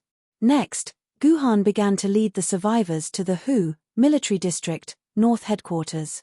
Of course, on the way there, Guhan still needed to make a turn and go to another place to rescue the other 21 people. As mentioned before, the total number of survivors that could be saved in the entire map was 650. So far, Guhan had already saved most of the survivors. There were only 2 places that still had survivors. One was in the headquarters of the Hubei military region, and the other was in Yuan Ku's vegetable basket. This Yuan Ku was a nether-level Yuan Ku, which was equivalent to a beginner spiritual sword-level sword wielder. He was the strongest Yuan Ku that appeared in Wuhan City during the first wave of attacks. Of course, the strongest Yuan Ku in Wuhan City at that time should have been Misaka Mikoto. However, she did not appear in the published human history. Therefore, this nether-level Yuan Ku naturally became the strongest Yuan Ku in Wuhan City. In reality, Guhan had killed a nether-rank Yuan Ku heroic spirit archer saint with his own strength. However, that was because the sword essence in Guhan's body had already reached 14,000 points, and he also had Duyu and Heavenly Sword in his hands. Coupled with the Yin-Yang sword art, he was able to unleash the strength to kill the nether-level Yuan Ku. Previously, when he logged out of the game, Guhan's strength in the game was still a few times higher than his strength in reality. However, now that he had returned to the game, Guhan's strength in reality had far exceeded his strength in the game. His sword essence alone had reached 15,000 points, and he had 2 brand new sword maidens, the Duyu sword and the Juzi sword. He even had the sword mark of the fairy sword maiden, the sword of victory, in his body.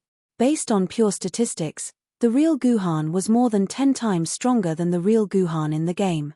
Well, the above said so much nonsense, but in reality, the real Guhan was definitely no match for a nether-level Yuan Ku. If Guhan were to provoke this nether-level Yuan Ku, he would undoubtedly be courting death. In that case, the players would have to ask, why would the system arrange for a nether-level Yuan Ku in the treasure sword-level sword wielder instance dungeon? Wasn't it clear that the players were not allowed to save these humans? In fact, the existence of this nether-level Yuan Ku seemed to be designed to prevent the players from completing the instance dungeon perfectly. This was because only treasure sword-level sword wielder could enter the instance dungeon, and a nether-level Yuan Ku was not an existence that a treasure sword wielder could deal with. However, there was no other way, because there was indeed a nether-level Yuan Ku in history. Moreover, it was this Yuan Ku that caused the destruction of the survivor camps that the Kunzu worked hard to build around Wuhan City. The system was only trying to restore history. Of course, the system also knew that a nether-level Yuan Ku was a treasure sword wielder, so the system set this nether-level Yuan Ku as a Yuan Ku who would not take the initiative to attack. In other words, as long as you did not provoke him, he would not attack you. For a treasure sword wielder, this was enough. Who would be so bored as to provoke a nether-level Yuan Ku? However, at this time, Guhan took the initiative to provoke this Yuan Ku. There was no other reason than that Guhan felt that he could defeat this nether-level Yuan Ku. Moreover, he could defeat this Yuan Ku very easily. It was worth mentioning that this nether-level Yuan Ku was not just a decoration. When he first appeared, it was also a huge challenge that the system arranged for the players. Only by conquering this challenge could they achieve an achievement that was sufficient to break the record. WN Chao, come here for a moment. Guhan waved his hand and called his lackey WN Chao to his side. Leader. WN Chao nodded and walked over. This was the first time that Guhan took the initiative to call him to his side. WN Chao was nervous as he did not know why Guhan was looking for him. Go and recruit another 40 people to join your team. Ji Han patted WN Chao's shoulder, as if saying, I have an important task for you, I have high hopes for you. Remember, just recruit people who are brave enough. Guhan whispered in WN Chao's ear. WN Chao listened to these words and nodded continuously. However, he quickly revealed a troubled expression and said to Guhan, Leader, it's easy for me to recruit people and lead them to maintain order in the team. But leader, I'm just a hooligan. How can I control 50 brave people? Each of them is a thorn in my side, and I can't subdue them in a short period of time. WN Chao's words were not false. If 50 felons were placed in front of you, and you were asked to control them in just a few minutes, turning them into your subordinates, unless you were as strong as Ji Han, you would only be courting death. These felons would devour all of your bones. Idiot. Ji Han glared at WN Chao, and then whispered in WN Chao's ear again. When WN Chao heard these words, he looked at Ji Han with a frightened and submissive gaze. This guy, why does he look more like a gangster than me? The advancing survivors suddenly felt a tremor. They panicked and looked to the south where the tremor came from. They saw a huge monster with 3 feet rising from the ground and finally growing to a height of 20 stories. 3 soft metal tentacles supported a huge head. The middle of the head was emitting a scarlet light. It looked like a huge octopus. What was more terrifying was the octopus monster's eyes. From its eyes, it could emit a dark red ray, like 2 sharp whips. Everywhere that was swept by these long whips would burn with raging flames. Even the strongest metal would turn into a pool of golden molten iron under the radiation of the ray. What kind of monster is this? All the survivors couldn't help but wail when they saw this octopus monster. They seemed to see themselves being ravaged into a pool of charcoal under the hands of this octopus monster. This is Death Ray. This is Death Ray. A man wearing a white coat and glasses, who looked like a scientific researcher, shouted in panic, Run! Quickly run! If you get hit by the Death Ray, you're dead. Quickly run! Quickly run! With this shout, the entire survivor team quickly began to move. At least half of the survivors began to try to escape from the direction of this terrifying killing machine. Looking at the crowd that was about to collapse, Guhan didn't panic. This scene was already within Guhan's expectations. According to the previous dungeons, when this nether-level Yuan Ku appeared, it would inevitably cause a huge panic among the survivors. This was the moment that tested the swordsman's ability to control the situation. If the swordsman didn't have the ability, then more than half of the survivors would escape to unknown places, and it would be impossible to find them again.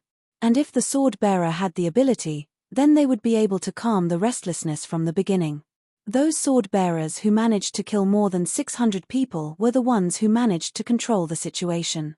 At most, there were less than 10 survivors who managed to escape. However, with a team of more than 600 people, with just the strength of the sword-bearers, it was difficult to suppress the entire scene. This was because the sword-bearers could only take care of a small area. There were only 100 survivors. As for the survivors in other areas, even if Ji Han wanted to, he would not be able to control them. In fact, There was no need for a sword-bearer like Guhan to personally control these survivors. Using the power of a sword-bearer to control them was like using a butcher's knife to kill chickens. At this time, a sufficiently fierce human could scare more than 10 survivors in the chaos. Wan Chao had become the key of the key. At this time, when Wan Chao saw this terrifying robot, his heart was filled with fear. Even though Guhan had explained a lot of things to him, his legs still couldn't stop trembling. He wanted to escape this terrifying place. At this time, Guhan's voice suddenly exploded in Wan Chao's ears. Wan Chao, it's time for you to perform. Guhan's voice was like a muffled thunder, blasting Wan Chao out of his panic. Thinking of what Guhan had just told him, Wan Chao gritted his teeth and led the 50 newly recruited subordinates out. You're tuning in to the Celestial War YouTube channel. Don't forget to subscribe and join us on this journey to catch the most captivating stories.